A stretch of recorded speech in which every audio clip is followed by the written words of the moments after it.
as a resource person, and I'm happy to get associated with you for past 3 years.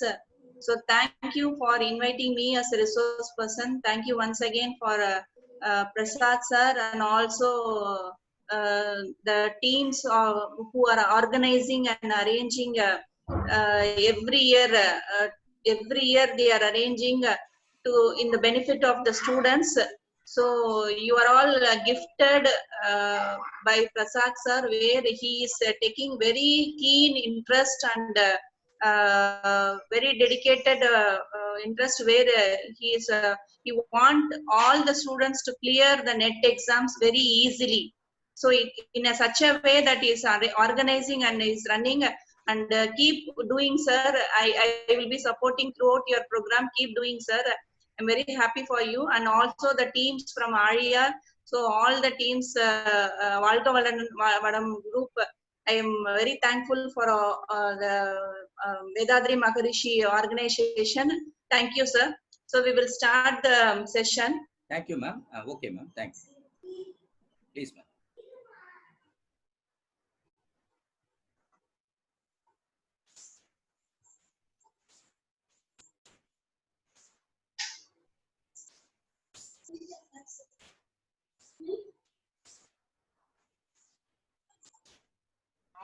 ஒரே நாள்ல எல்லாமே சாப்பிடக்கூடாது.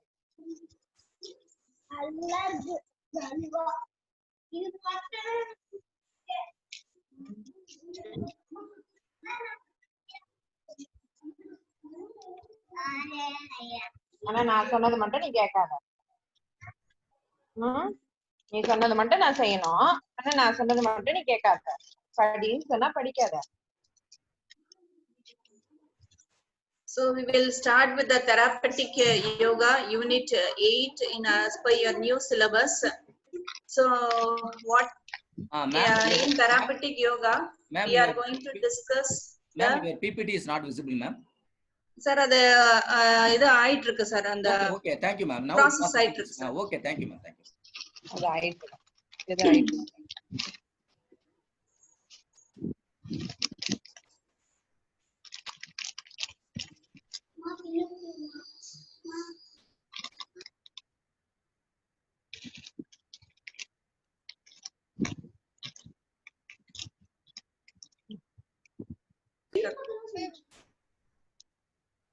So in therapeutic yoga, we are going to discuss the yoga therapy for various diseases. Yoga therapy for various diseases. And we are giving yoga as a therapy. Yoga as a therapy for various diseases. Many people think that yoga cannot be applicable for very serious diseases. But yoga is effective in case of all the disorders. Yoga is very, very effective in case of all disorders, especially in case of chronic diseases. Especially chronic diseases, yoga is very, very effective. Like stress, diabetes, hypertension, asthma. So chronic disorders, these yoga is very, very effective. So as we are telling that yoga is very effective for chronic disorders or psychosomatic disorders like diabetes, obesity, arthritis, hypertension, asthma, all these problems. Even now yoga as a current situation, it is very, very effective in case of COVID also, that is coronavirus 2019, where it is very, very effective. So yoga plays a vital role, but many people think that yoga is one of the supportive treatment. Not it is supportive treatment, it is the main treatment where you can implement and as a therapy. And people also think that yoga therapy has to be practiced when you get diseases. வியாதி வந்ததுக்கு அப்புறம் தான் yoga practice பண்ணணும், வியாதி வந்ததுக்கு அப்புறம் தான் யோகா பயிற்சிக்கே போகணும் அப்படின்ற எண்ணம் தான் இப்போ எல்லாருக்கும் இருக்கு. So it is not so. யோகாவை வந்து தெராப்பியா you can give for various diseases. இந்த நெட் எக்ஸாம்லயே பாத்தீங்க அப்படின்னா, இந்த நெட் எக்ஸாம்ல உங்களுக்கு syllabus, as per your syllabus you can see various diseases where they have covered all the topics of our systems. அப்படி இருக்கும்போது so this yoga is very very effective. அப்போ என்ன மாதிரி எஃபெக்டிவா இருக்கு? So yoga practices you can give இதுதான் உங்களுடைய as per the net exam syllabus. As per your net exam syllabus, these are the topics where we are going to cover yogic practices.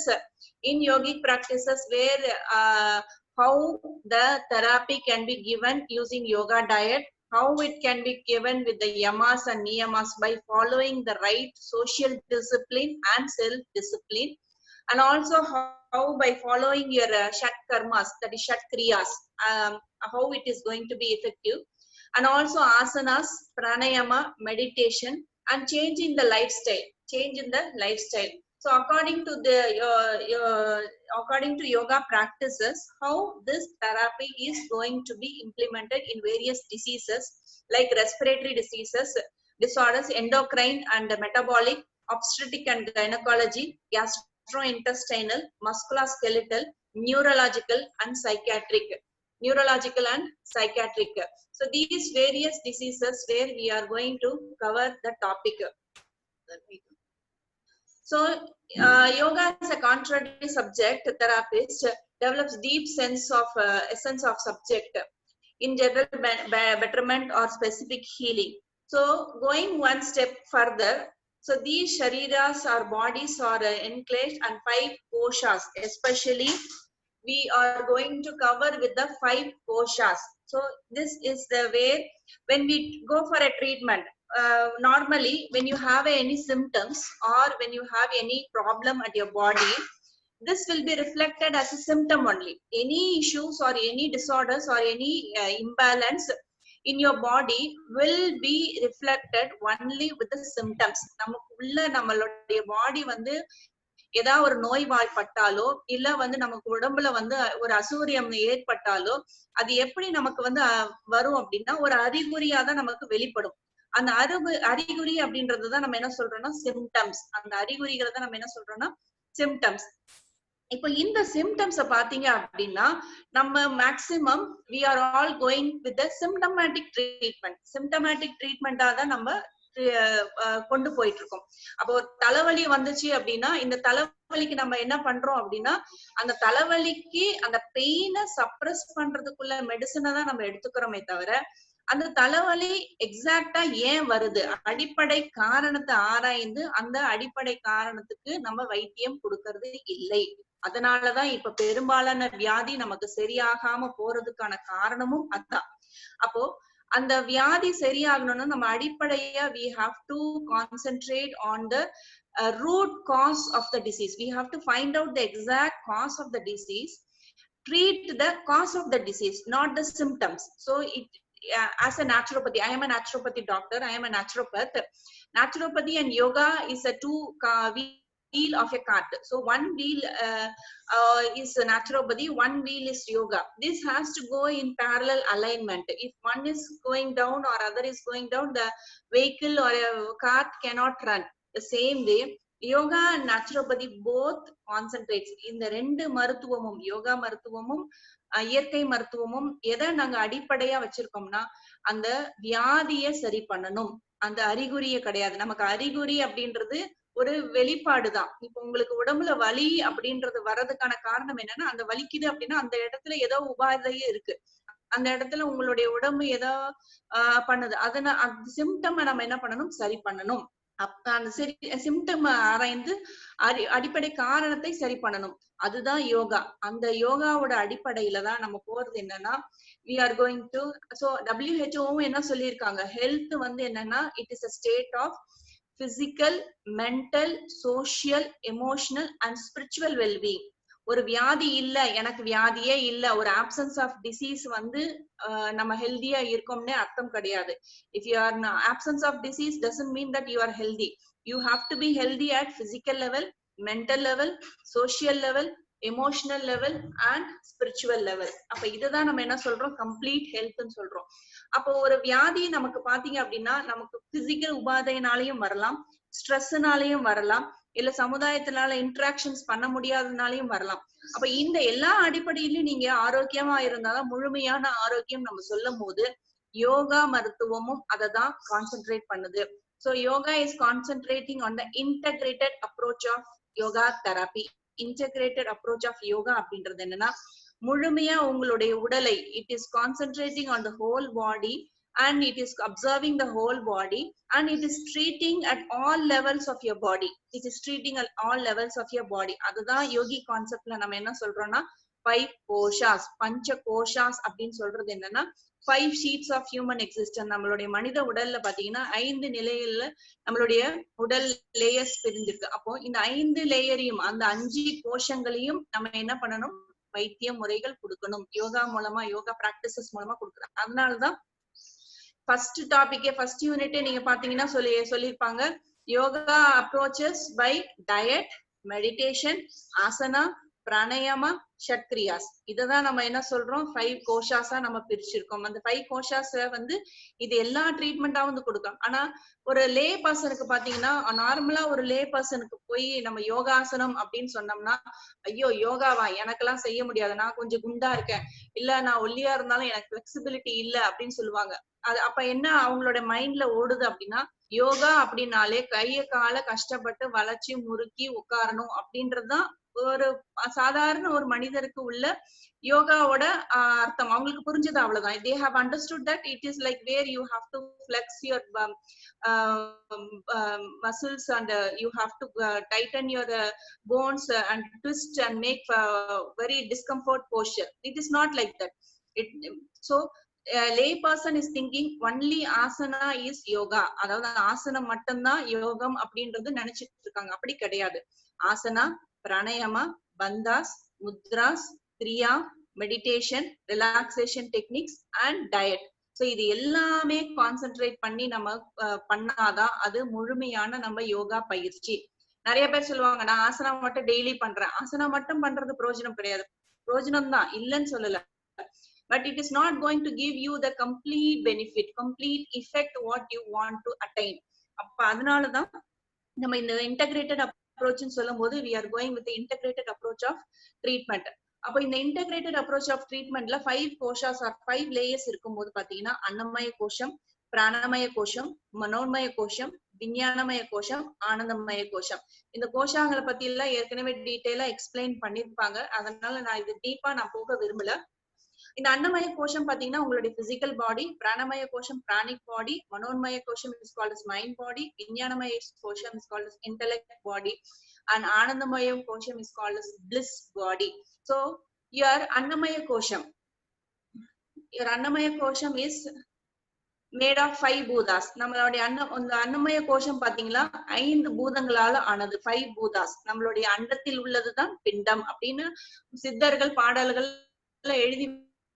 அண்டத்துல என்ன இருக்கோ அதுதான் நம்ம பிண்டம். what is existing in the universe is existing in our human body. that is called as 5 பூதாஸ், fire, earth, water, air and space. அதே மாதிரி அந்த வார்த்தையில இருந்தே உங்களுக்கு தெரியும் அன்னம். the term அன்னம் means food, diet. ஃபுட் அப்ப உணவால் உருவானதுதான் இந்த பிசிக்கல் பாடி. உங்களுடைய பிசிக்கல் பாடின்றது உணவால் உருவானது மட்டும் இல்ல, அந்த பஞ்சபூதங்களால் உருவானது. அப்ப இதுல என்ன பிரச்சனை வந்தா என்ன வைத்திய முறை கொடுக்கணும் அப்படின்றது நமக்கு தெரியணும். பிராணமய கோஷம்ன்றது பிராணம், அந்த ஆக்சிஜன், அந்த பிராண சக்தினால உருவானதுதான் பிராணமய கோஷம். மனோன்மய கோஷம் அப்படின்றது நம்மளுடைய மனம், மைண்ட். அந்த மைண்ட் லெவல்ல உருவானதுதான் நம்ம மனோன்மய கோஷம். இன்டெலெக்ட், அறிவுபூர்வமான உடல் தான் வந்து விஞ்ஞானமய கோஷம். பிளிஸ்ஃபுல், ஆனந்த நிலையில இருக்கிற கோஷம் தான் என்னது ஆனந்தமய கோஷம். அப்போ இந்த கோஷங்கள் பாத்தீங்க அப்படின்னா சோ these கோஷாஸ் என்ன ஆகும், எப்படி ஒரு டிஸ்டர்பன்ஸ் நடக்கும் சாதாரணமாவே சொல்லலாம். இப்போ நம்ம WHO டெஃபினேஷன் படி பாத்தீங்கன்னா physical, mental, social, emotional and spiritual wellbeing சொல்றோம். அப்ப இது எல்லா லெவல்லையும் சொல்லும் போது பாத்தீங்கன்னா சாதாரணமா ஒரு வீட்டை விட்டு நீங்க வெளியே போறீங்க. ஒரு வெளியே போகிற இடத்துல என்ன ஆகுது அப்படின்னா ஒருத்தர் உங்களை ஒரு தேர்ட் பர்சன், உங்களுக்கு தெரியாத பர்சன், அவர் யாருன்னே நீங்க பாத்திருக்க மாட்டீங்க. So you would have not seen the person, but if he is scolding you, அவர் உங்களை திட்டாரு, என்ன ஆயிடுது அப்படின்னா நம்மளுடைய டைரக்டா நமக்கு எங்க அஃபெக்ட் ஆகுது, மைண்ட் அஃபெக்ட் ஆகுது, மனோன்மய கோஷம் அஃபெக்ட் ஆகுது. அப்ப இந்த மனோன்மய கோஷம் மைண்ட் பாடி அஃபெக்ட் ஆகும் போது என்ன ஆகுது, அப்ப நீங்க உங்களுடைய கண்ணை மூடி நீங்க இப்ப கவனிச்சு பாருங்க. நான் சொல்ற சிச்சுவேஷனை கவனிச்சு பாருங்க. நீங்க வெளியே போறீங்க, ஒருத்தர் உங்களை திட்டுறாங்க, அப்ப டைரக்டா மைண்ட் என்ன ஆகுது, ஸ்ட்ரெஸ் ஆகுது. அப்ப இந்த ஸ்ட்ரெஸ் ஆகும்போது உங்களுடைய மூச்சு எப்படி இருக்குன்னு கவனிச்சு பாருங்க. உங்க மூச்சு வேகமா இருக்கும், பிராணா வந்து டிஸ்டர்ப் ஆகும், பிராணமய கோஷம் டிஸ்டர்ப் ஆகுது. அப்போ உங்களுடைய உடல்நிலை பாருங்க, உங்களுடைய உடல்நிலை வேர்த்து உங்களோட ஹார்ட் பீட் அதிகமாகி உங்களுடைய ஃபெட்டிக் ஆவீங்க. அப்போ அன்னமய கோஷம் டிஸ்டர்ப் ஆகுது. அப்போ உங்களுடைய விஞ்ஞானமய கோஷம் ஒர்க் ஆகுமா ஒர்க் ஆகாதா அப்படின்னா, intellect body will not work, where you will not be able to decide what is right, what is wrong. Immediately you will react to the situation. அப்ப அது விஞ்ஞானமய கோஷம் is also completely disturbed. அப்ப இது disturb ஆகும்போது ஆனந்தா stage இருக்குமா, blissful stage இருக்குமானா இல்லை. சோ ஒரு சாதாரண ஒரு சிச்சுவேஷன், ஒரு simple situation makes your disturbance of whole. ஒரு கோஷம் டிஸ்டர்ப் ஆச்சுன்னா all the layers of kosha is going to be disturbed. அப்போ இதுக்கு நம்ம இன்டகிரேட்டட் அப்ரோச்சா ட்ரீட்மெண்ட் கொடுத்தால் மட்டும்தான் இது சரி பண்ண முடியும். அப்ப அன்னமய கோஷத்தை சரி பண்ணணும்னா இது பஞ்சபூதங்களால் ஆனதுனால இதுக்கு நம்ம ஆசனா பிராக்டிஸும் கிரியா பிராக்டிஸும், அன்னத்தால் ஆனதுனால உணவும் சரி பண்ணணும். you have to correct the annamaya kosham with asanas, kriyas and diet. பிராணமய கோஷத்துக்கு பாத்தீங்கன்னா you have to correct with breathing exercise and pranayama practices. மனோன்மய கோஷத்துக்கு பாத்தீங்கன்னா you have to go with meditation and devotional practices. விஞ்ஞானமய கோஷத்துக்கு you have to go read more books and you have to develop the intellect and also you have to go for counseling sessions. And anandamaya kosham where you have to do the karma yoga, do your duty, don't expect the fruit of it. That is where you enjoy your blissful stage or ananda stage. அப்ப இத வச்சுதான் நம்ம என்ன பண்றோம், ஒவ்வொரு யோகா தெரப்பியும் ஒரு டிசீஸ்க்கும் நம்ம கொண்டு போறோம். ஒரு டிசீஸுக்குமே இந்த எல்லாமே கவர் ஆகணும். ஆசனா கவர் ஆகணும், டயட் கவர் ஆகணும், கிரியா கவர் ஆகணும், பிராணாயாமா, மெடிடேஷன், இது எல்லாமே வரணும். ஆசனா, பிராணாயாமா, மெடிடேஷன், டயட், கிரியா, இந்த 5 டாபிக்கும் ஒவ்வொரு வியாதிக்கும் என்னென்னலாம் கொடுக்கலாம், என்ன கொடுக்க கூடாது அப்படின்றது நமக்கு தெரிஞ்சுக்கணும். அப்ப அதுக்கு முன்னாடி அந்த வியாதியை பத்தி நமக்கு தெரியணும். Okay, first we will go with the respiratory disorders. இப்ப இந்த ரெஸ்பிரேட்டரி டிசார்டர்ஸ்ல உங்களுக்கு ஒரு டாபிக் இருக்குது பாத்தீங்கன்னா allergic rhinitis, sinusitis, chronic bronchitis, bronchial asthma. இப்ப இந்த படத்துல நீங்க பாப்பீங்க, இந்த படத்துல பாத்தீங்க அப்படின்னா உங்களுக்கு இதுதான் வந்து நோஸ். இந்த நோஸ் வழியா என்ன ஆகுதுன்னா உங்களுக்கு காத்து உள்ள போகுது, இது pharynx பார்ட். இந்த pharynxல இருந்து என்ன ஆகுதுன்னா ட்ரக்கியாக்கு வந்து, இந்த ட்ரக்கியால இருந்து bronchus, bronchioles, alveoli. இப்ப நீங்க தனியா இங்க பாத்திருப்பீங்க இந்த ஆல்வியோலை ஸ்பேஸ். அந்த ஆல்வியோலை ஸ்பேஸ் பாத்தீங்கன்னா உங்களுக்கு தனியா இதுல காமிச்சிருப்பாங்க அந்த படத்துல. அதே மாதிரி பிராங்கஸ் டியூப், பிராங்கியோல்ஸ் டியூப் பாத்தீங்கன்னா எந்த அளவுக்கு ரவுண்ட் ஷேப்ல எப்படி இருக்குன்னு பாத்திருப்பீங்க. அப்ப இதுல என்ன ஆகுதுன்னா அலர்ஜிக் ரைனைட்டிஸ் அப்படின்னு சொல்லும் போது இது வந்து ஹே ஃபீவர்னு சொல்லலாம். This is otherwise called as hay fever. என்ன ஆகுதுன்னா இந்த இடத்துல இன்ஃப்ளமேஷன் ஆகுது, உங்களுடைய மூக்கு பகுதியில இந்த இடத்துல இன்ஃப்ளமேஷன் ஆகுது, அதாவது இன்ஃபெக்ஷன் ஆகுது. அந்த இன்ஃபெக்ஷன் வந்து maybe because of your immune system is very low or அதிகமா ரியாக்ட் ஆகுறதுனால இந்த நோஸ் பார்ட்ல பாத்தீங்கன்னா சென்சிட்டிவிட்டி ஜாஸ்தியா இருக்கிறனால ரியாக்ட் ஆகுற ப்ராப்ளம் தான் இந்த அலர்ஜிக் ரைனைட்டிஸ். எக்ஸ்டர்னலா இருக்க ஸ்டிமுலை, ஃபார் எக்ஸாம்பிள் ஒரு சிலர் பாத்தீங்கன்னா ஏந்திரிச்ச உடனே ஒரு 100 தும்பலாவது போட்டுருவாங்க. அந்த 100 தும்பல் போட்டதுக்கு அப்புறம் நார்மல் ஆயிடுவாங்க. அது வந்து என்னன்னா ஏந்திரிச்ச உடனே ரியாக்ட் ஆகுற அந்த ப்ராப்ளம். சோ அந்த அலர்ஜிக் ரைனைட்டிஸ். அப்ப அந்த அலர்ஜிக் ரைனைட்டிஸ்ல பாத்தீங்கன்னா என்ன சிம்டம்ஸ், எதனால வருதுன்னா வெளியே டஸ்ட், வீட்லயே பாத்தீங்கன்னா ரொம்ப டஸ்ட் பொல்யூஷன்ஸ் இருக்குன்னு, இல்ல ஒரு பெட் அனிமல்ஸ் வளர்க்கறனால அதுல இருந்து வர டஸ்ட், முடியில இருந்து வர dust, hair follicles, hairs, pet டாக்ஸ்ல இருந்து வர ஹேர்ஸ், போலன்ஸ், இல்ல அப்படின்னா ஜெனட்டிக் ப்ராப்ளம், நம்மளுடைய ஜெனட்டிக் இஷ்யூவாவும் இருக்கலாம். Can be in one way, உங்களுடைய தாத்தாக்கோ பாட்டிக்கோ அப்பாக்கோ அம்மாக்கோ உங்க யாருக்காவது இருந்தா வரதுக்கான வாய்ப்பு இருக்கு. So these are the things where it is the causes of allergic rhinitis. அப்ப அதோட சிம்டம் என்ன, சிம்டம் பாத்தீங்க அப்படின்னா so the symptom is running nose இருக்கும், உங்களுடைய running or stuffy nose இருக்கும். ஸ்னீசிங், ஆல்வேஸ் எப்ப பார்த்தாலும் ஸ்னீஸ் பண்ணிட்டே இருப்பீங்க. அந்த பகுதி பாத்தீங்கன்னா உங்களுடைய மூக்கு வந்து ரெட்டா இருக்கும், இச்சிங் ஜாஸ்தியா இருக்கும், கண்ணுல பாத்தீங்கன்னா தண்ணி வந்துகிட்டே இருக்கும், அந்த ஸ்வெல்லிங், கண்ணுக்கு கீழே பாத்தீங்கன்னா அந்த வீக்கம் இருக்கும். So this will be the symptoms of allergic rhinitis. அதே மாதிரி சைனோசைட்டிஸ். இந்த சைனோசைட்டிஸ் அப்படின்றது பாத்தீங்க அப்படின்னா இந்த உங்களுடைய ஐப்ரோக்கு மேல 2 இடமும், அதே மாதிரி பாத்தீங்கன்னா இந்த மூக்குக்கு பக்கத்துல 2 இடமும், உங்களுக்கு மூக்கு கொஞ்சம் மேல பாத்தீங்கன்னா 2 இடமும் இது சைனஸ் ரீஜன்ஸ். அதாவது நம்ம பேசும்போது பாத்தீங்கன்னா ரெசனன்ஸ்க்காக அந்த இடத்துல ஏர் கேப் இருக்கிற மாதிரி ஒரு பாக்கெட் இருக்கும். அப்ப அந்த பாக்கெட் பாத்தீங்கன்னா அந்த ஏர் ஸ்பேஸ் போகிறதுனால நமக்கு ரெசனன்ஸ் பாத்தீங்கன்னா ஃப்ளூட்லயும் பாத்தீங்கன்னா ஒரு ஓட்டை இருக்கும். அந்த ஏர் ஃப்ளோ பாத்தீங்கன்னா கரெக்டா அந்த இடத்துல எந்த இடத்துல மூடி வரணும் அதுக்கு தகுந்த மாதிரி சவுண்ட் வரும். அந்த சவுண்ட் கிளியரா வரணும் அப்படின்றதுக்காக உள்ள ரெசனன்ஸ் ஏரியா தான் இந்த சைனஸ் பார்ட். அப்ப இந்த சைனஸ் ரீஜன்ஸ்ல உங்களுக்கு இன்ஃப்ளமேஷன் ஆயிருந்ததுன்னா அந்த டேர்முக்கு தான் பேர் என்னன்னா சைனசைட்டிஸ். நார்மலா இதுக்கு என்ன சொல்லுவாங்கன்னா சைனஸ் ரீஜன் சொல்லுவாங்க.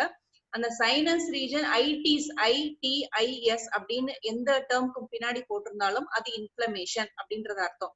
அப்ப சைனஸ்க்கு பின்னாடி ITIS போட்டிருக்கனால this is sinusitis, inflammation of the sinus region அப்படின்றதுதான் சைனசைட்டிஸ்.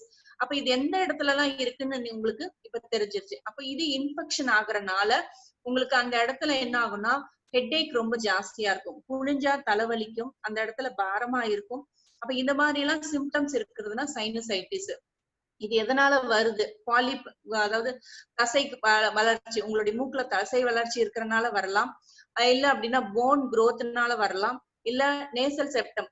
போன் பாத்தீங்கன்னா 2 மூக்கையும் வலது பக்கம் இடது பக்கம் செப்டம் பிரிச்சிருக்கும், அது டீவியேட்டா இருக்கனால வரலாம், இல்ல ஸ்மோக்கிங், இல்ல உங்களோட இம்யூன் சிஸ்டம் வீக்கா இருக்கனால, இல்ல இன்ஃபெக்ஷன்ஸ் இருக்கனால, இது எல்லாமே காரணங்களா இருக்கு சைனசைட்டிஸ். இன்னொன்னு பாத்தீங்கன்னா நிறைய பேர் இப்ப ஏசில இருக்காங்க, they are spending most of the time in the air conditioner rooms, அதனால வரும். And many they are going for head wash, தலைக்கு குளிக்கிறாங்க, they are not able to dry up their head, so they are prone for this sinusitis. அப்ப இந்த symptoms எல்லாம் பாத்தீங்கன்னா smell குறையிறது, fever இருக்கும், stuffy nose இருக்கும், ஹெட்ஏக், அந்த பிரஷர் பாத்தீங்கன்னா நீங்க குனிஞ்சீங்கன்னா பிரஷர் பாயிண்ட் வந்து அந்த ஃபோர்ஹெட் ரீஜன்லயும் மூக்கு பகுதியிலும் பிரஷர் ஜாஸ்தியா இருக்கும். அண்ட் அந்த தலைவலி லேசா பாத்தீங்கன்னா ஒரு 7 மணி 8 மணிக்கு லைட்டா ஆரம்பிக்கிறது பாத்தீங்கன்னா 10 to 11க்கு பாத்தீங்கன்னா ரொம்ப பீக்கா போகும், அதிகமா போகும். அதுக்கப்புறம் ஆஃப்டர் மிட் ஆஃப்டர்நூன் பாத்தீங்கன்னா ரொம்ப பெயின் குறைஞ்சிட்டே வரும். These are the symptoms of sinus region. And chronic bronchitis. Chronic பிராங்கைட்டிஸ்ன்றது என்னன்னா பிராங்கஸ் ரீஜன் வந்து இன்ஃப்ளமேஷன் ஆகுறது. பிராங்கஸ்ன்றது என்னன்னா ட்ரெக்கியால இருந்து 2 டியூப் பிரியறதுதான் என்னது பிராங்கஸ். அந்த டியூப் இன்ஃப்ளமேஷன் ஆயிருக்கிறதுனால வருது. ஏன் அது இன்ஃப்ளமேஷன் ஆகுதுன்னா because of external stimuli irritation ஆகுறதுனால அந்த டியூபோடது வந்து இன்ஃப்ளேம்ட் ஆயிருக்கு, ஸ்வெல்லிங் ஆயிருக்கு. அப்ப இந்த டியூப் பாத்தீங்கன்னா ரொம்ப மியூக்கஸ், இந்த மாதிரி இன்ஃப்ளமேஷன் ஆச்சுன்னா அந்த பகுதியில குழகுழன்னு அந்த மியூக்கஸ் வந்து அதிகமா சுரக்க ஆரம்பிச்சிடும். அது என்ன ஆகும்னா பிளாக் ஆகும். அந்த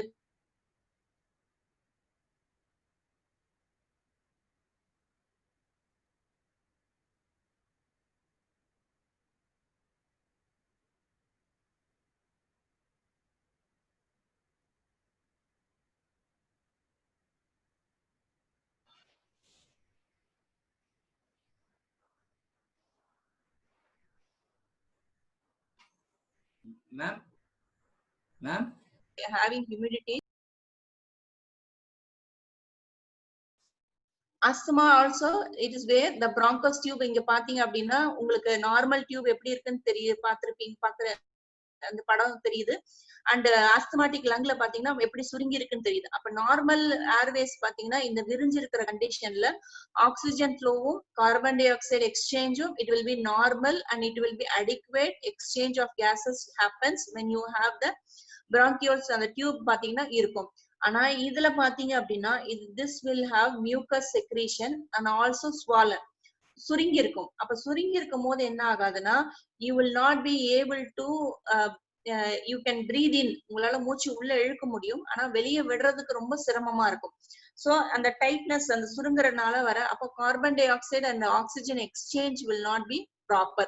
சோ இதுவும் பாத்தீங்கன்னா same, it is also because of ஒரு சில மெடிசன்னால, அலர்ஜிஸ்னால அண்ட் ஆக்குபேஷன் ரிலேட்டடா, அதாவது for example traffic inspectors who spend their most of their time in the pollutions, and also like teachers who write with chalk and the dust with the chalk, they create more of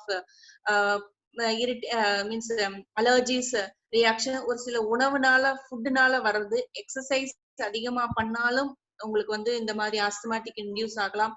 R stress, ரொம்ப stress எமோஷனலா disturb ஆனாலும் asthma வரலாம். அப்ப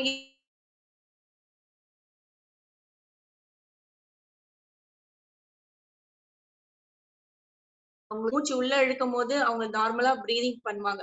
ஆனா மூச்சு வெளியே விடும் போது பாத்தீங்க அப்படின்னா அவங்களுக்கு ரொம்ப கஷ்டப்பட்டு, ஏன்னா அந்த மியூக்கஸ் ஜவ்வு மாதிரி இருக்க layer it is closing the bronchial tubes. அப்ப அந்த இடத்துல it has to pierce and come out. அப்ப வெளியே வரும்போது that will produce a sound called as wheezing sound and difficulty in breathing. dyspnea அப்படின்றது difficulty in breathing. அப்ப இதெல்லாம் தான் சிம்டம்ஸா இருக்கு when you are going for the asthma. Okay, so this covers your entire topic of respiratory disorders. இப்போ உங்களுக்கு வந்து term sinusitis-ன்றது தெரிஞ்சிருச்சு, rhinitis-ன்றது தெரியும், and bronchitis-ன்றது தெரியும், and also you will know about the term asthma. So இந்த symptoms வச்சு they can ask the questions. இந்த மாதிரி சிம்டம் இருந்தா இதுவா, இந்த மாதிரி சிம்டம் இருந்தா இந்த டிசீஸா அப்படின்றது they can make the question as an option. அப்படி பண்ணும்போது பாத்தீங்கன்னா சோ இதுக்கு என்ன treatment, what is the main treatment that you have to give? It is a respiratory disorders. மூக்குல இருந்து உங்களுக்கு சுவாசம் ஆரம்பிக்குது, it ends in the alveoli region. அப்ப ஃபர்ஸ்ட் லெவல் பாத்தீங்க அப்படின்னா நீங்க சுவாசம் வெளியே இருக்கிற அந்த மூக்க நீங்க சரி பண்ணணும். அதுக்கு first you have to go as it is, you have to go correct.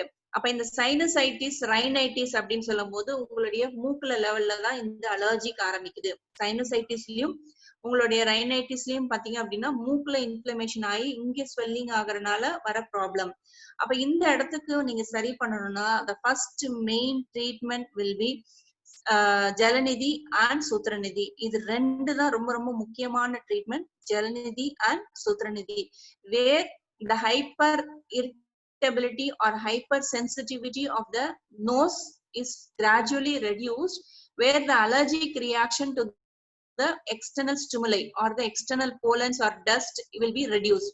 அப்ப அந்த அலர்ஜிக் ரியாக்ஷனை நீங்க குறைக்கும் போதே என்ன ஆயிடுது அப்படின்னா you will be able to reduce the sensitivity அப்படினாலே உங்களுக்கு என்ன ஆகுதுன்னா அந்த problem can be rectified. And this is the kriya. As a kriya part you are going for this ஜலநிதி and சூத்திரநிதி. அதுக்கு அடுத்தது பாத்தீங்க அப்படின்னா பிராணாயாமா. ஏன்னா எல்லா போர்ஷன்ஸும் you have to cover.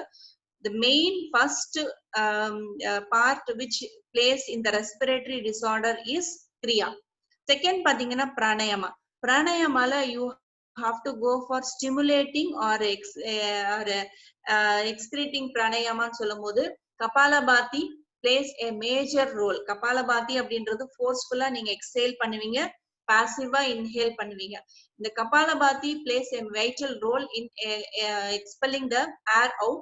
அதே மாதிரி அந்த டைட்னஸ், அந்த bronchus tube சுருங்கி இருக்கிறது, அந்த tightness of the chest relieve ரிலீவ் பண்ண முடியும் கபாலபாதி செய்யறனால. Easy ventilation, oxygen and carbon dioxide எக்ஸ்சேஞ்சையும் நீங்க என்ன பண்ண முடியும், ஈஸியா கொண்டு போக முடியும். அப்ப kapalabhati pranayama is very very effective. And also you can go for nadi shuddhi pranayama பண்ணலாம், பிராமரி பிராணாயாமாலாம் பண்ணலாம். ஆனா இந்த மாதிரி ரெஸ்பிரேட்டரி டிசார்டர்ஸை பொறுத்த வரைக்கும் நீங்க கூலிங் பிராணாயாமா பண்ணவே கூடாது. You should not do cooling pranayama. Like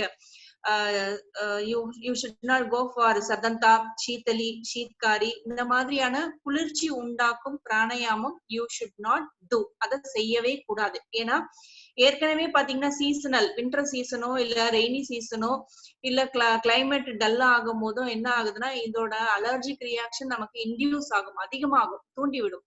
அதே மாதிரி இந்த குளிர்ச்சி உண்டாக்கும் பிராணாயாமம் செய்யும் போதும் என்ன ஆகும்னா நமக்கு இன்னும் அதிகமாகும் அந்த அலர்ஜிக் ரியாக்ஷன். அப்போ அதோட சிம்டம்ஸ் அதிகமா தான் ஆகுமே தவிர உங்களுக்கு சரியாகாது. சோ அது வந்து உங்களுடைய பிராணாயாம பார்ட்ல you have to go.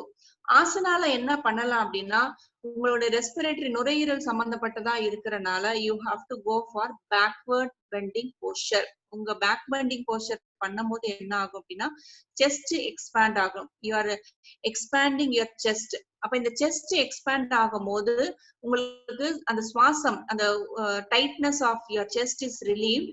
and also you are able to breathe in oxygen போகும்போது you are exchange of gas என்ன பண்ண முடியும் உங்களுக்கு சரி பண்ண முடியும். அப்ப பேக் பெண்டிங் ஆசனாஸ் நீங்க என்ன பண்ணும், you have to go bhujangasana, தனுராசனம், அந்த மாதிரி பேக் பெண்டிங் போஸ்டர்ஸ் அதிகமா கொடுக்கணும். அதுக்கு அடுத்தது பாத்தீங்க அப்படின்னா டயட். இந்த டயட் பார்ட்ல பாத்தீங்க அப்படின்னா you have to go with Satwik diet. நம்ம வந்து வெஜிடபிள்ஸ், ஃப்ரூட்ஸ் அதிகமா எடுத்துக்கணும். மேடம் அலர்ஜிக் ரியாக்ஷன்ஸ் ஏற்கனவே வந்து நீர்னால தான் இந்த ப்ராப்ளம் வருதுன்னு சொல்றீங்க, இன்ஃபெக்ஷன் ஆயிருக்கு, இன்ஃப்ளமேஷன் ஆயிருக்கு, ஃபுட்டுனால அலர்ஜி வரும். அப்ப ஃப்ரூட்ஸ் சாப்பிடலாமா, பழங்கள் சாப்பிடலாம், சாரி வெஜிடபிள்ஸ் சாப்பிடலாமா, அப்ப சாப்பிட்டா அலர்ஜி இன்னும் அதிகமாகாதா அப்படின்னா கண்டிப்பா ஆகாது. When you are going for fruits and vegetables, it will not going to induce your asthma or other bronchitis problem. You definitely it will cure, it will eliminate. ஏன்னா எலிமினேட்டிவ் டயட்ன்றது இருக்கு நம்மளுடைய உணவுல பாத்தீங்கன்னா, எலிமினேட்டிவ் டயட்னு சொல்லுவாங்க.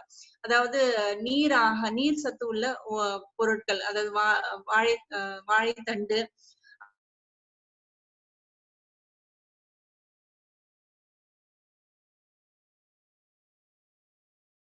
very very effective in case of removing your extra mucus or phlegm from your body. அப்ப இது வெளியே தன்மை அதிகமா இருக்கிறனால உங்களுடைய நோய் சரியாகிற தன்மையும் அதிகமாகும். அப்ப இந்த டயட்ல பாத்தீங்கன்னா you have to go for more sattvic rich foods. But what you have to avoid is milk and milk products. Respiratory disorders பொறுத்த வரைக்கும் பால் சம்பந்தப்பட்ட பொருள் கண்டிப்பா அவாய்ட் பண்ணணும். So this completes your respiratory disorders. Meditation, as a meditation part, stressum ஒரு major காரணம் அப்படினால you can go for omkaram meditation, japa meditation, all you can give, and you can relieve the stress relieve ஆனாலே என்ன ஆகும்னா you will be able to relax yourself, and the symptoms of tightness and the symptoms of dyspnea will be reduced, where you will have a easy breathing. இதுதான் வந்து with respiratory disorders. அதுக்கு அடுத்தது நம்ம பார்க்க போறது cardiovascular diseases. இந்த cardiovascular disease ன்னு சொல்லும்போது பாத்தீங்க அப்படின்னா it is with hypertension, angina pectoris and cardiac asthma ன்னு சொல்றாங்க. அப்ப இந்த ஹைப்பர்டென்ஷன், angina pectorisன்றது நார்மலா நம்ம செஸ்ட் பெயின் சொல்லுவோம் இல்லையா, அதுதான் நம்ம angina pectorisன்றது. அப்ப இந்த கொரோனரி ஹார்ட் ப்ராப்ளம்ஸ் அப்படின்னும் போது ஹார்ட் பாத்தீங்கன்னா உங்களுடைய ஹார்ட்டோட வேலை என்னன்னா it has to pump. அந்த பம்பிங் ஆக்ஷன் பண்ணி அந்த பம்பிங் ஆக்ஷன் மூலமா ஹார்ட் என்ன ஆகணும், ரத்தத்தை வெளியேற்றணும். உங்களுடைய ரைட் வென்ட்ரிக்கல்ல இருந்து ரைட் ஏட்ரியம்ல இருந்து ரைட் வென்ட்ரிக்கலுக்கும், ரைட் வென்ட்ரிக்கல் வந்து டைரக்டா இட் இஸ் பல்மனரி ஆர்டரி வழியா it is going to the lungs. அந்த லங்ஸ்ல இருந்து again it is coming to the left atrium through pulmonary vein. Pulmonary vein வழியா பல்மனரி லெஃப்ட் ஏட்ரியம்க்கு வந்து லெஃப்ட் வென்ட்ரிக்கல் வழியா அயோட்டா வழியா என்ன ஆகுதுன்னா உங்களுடைய பாடிக்கு எல்லாத்துக்கும் பிளட் சப்ளை நடக்குது. அப்ப இந்த ப்ராசஸ் பாத்தீங்க அப்படின்னா வித்தின் அ மினிட் ஒரு தடவை உங்க ஹார்ட் துடிக்கும் போது 70 ml ரத்தத்தை வெளியேற்றுது. when your heart is pumping one time, one beat, this exits 70 ml of blood from the heart through the aorta. அப்போ 1 மினிட்டுக்கு உங்க ஹார்ட் எத்தனை தடவை துடிக்கும் அப்படின்னா it is around ஆவரேஜ்லி 70 or 72 beats per minute. ஒரு நிமிஷத்துக்கு 70ல இருந்து 72 தடவை உங்க ஹார்ட் இதயம் துடிக்கும். அப்போ ஆவரேஜா பாத்தீங்கன்னா your heart is going to give 5 liters of blood out. 5 liters of blood out. அப்ப அந்த 5 liters of blood வெளியேற்றும் போது என்ன ஆகுது அப்படின்னா இதுதான் நம்ம கார்டியாக் அவுட்புட்னு சொல்லுவோம். அப்ப இந்த கார்டியாக் அவுட்புட் பாத்தீங்க அப்படின்னா இது நல்ல பம்பிங் கொடுக்கும் போது இந்த கார்டியாக் அவுட்புட் அந்த 5 லிட்டர்ன்றது மெயின்டைன் ஆகுது. எப்போ இந்த கார்டியாக் அவுட்புட் குறையும், எப்போ இந்த கார்டியாக் அவுட்புட் குறையும்னா அந்த பம்பிங் ஆக்ஷன் அதோட இது வந்து குறையும் போது, அந்த பிரஷர் குறையும் போது it is going to give. அப்ப அந்த பம்பிங் ஆக்ஷன் எப்படி குறையும் அப்படின்னா it is because of atherosclerotic changes and arteriosclerotic சேஞ்சஸ்ன்னு சொல்லுவாங்க. அப்ப ஹார்ட்ல பாத்தீங்கன்னா 2 விதமான மாற்றங்கள், அத்தீரோஸ்க்ளெரோசிஸ், ஆர்டீரியோஸ்க்ளெரோசிஸ். ஒண்ணு அத்தீரோஸ்க்ளெரோசிஸ்ன்றது பாத்தீங்கன்னா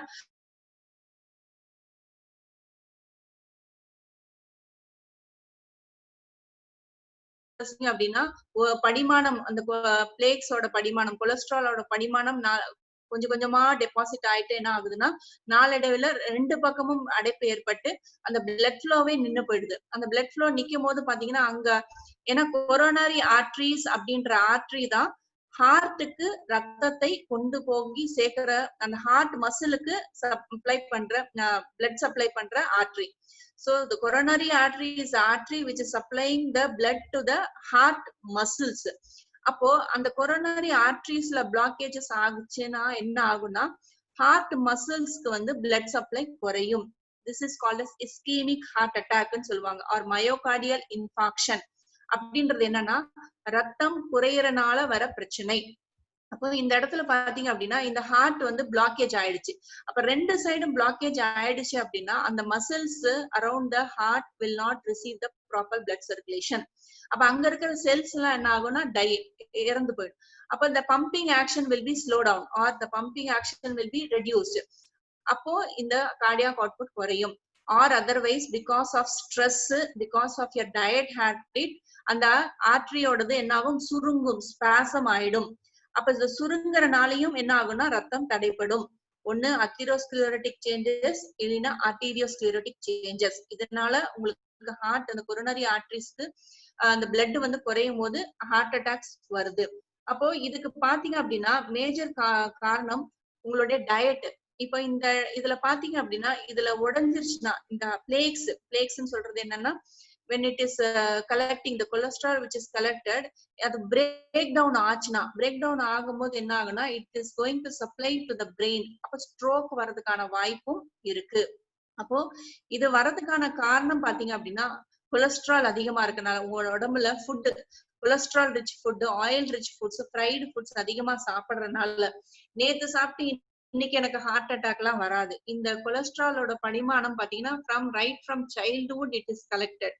நான் வந்து ஒரு வாரமா தான் நான் ஆயில் ரிச் ஃபுட் சாப்பிடுறேன் எப்ப ஹார்ட் அட்டாக் வருது அப்படின்னா அது காரணமே கிடையாது. Right from childhood whatever you are consuming will have an effect over the heart attack.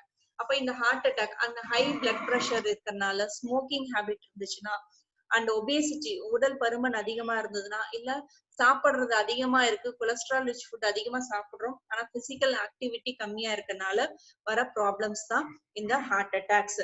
அப்போ இந்த ஹார்ட் அட்டாக்ஸ் எப்படி ரிஃப்ளெக்ட் ஆகும்? ஒண்ணு ஹைப்பர் டென்ஷனா, ஹை பிபியா ரிஃப்ளெக்ட் ஆகும். எப்படின்னா உங்களை அயோட்டா வழியா blood is given to all the parts of your body.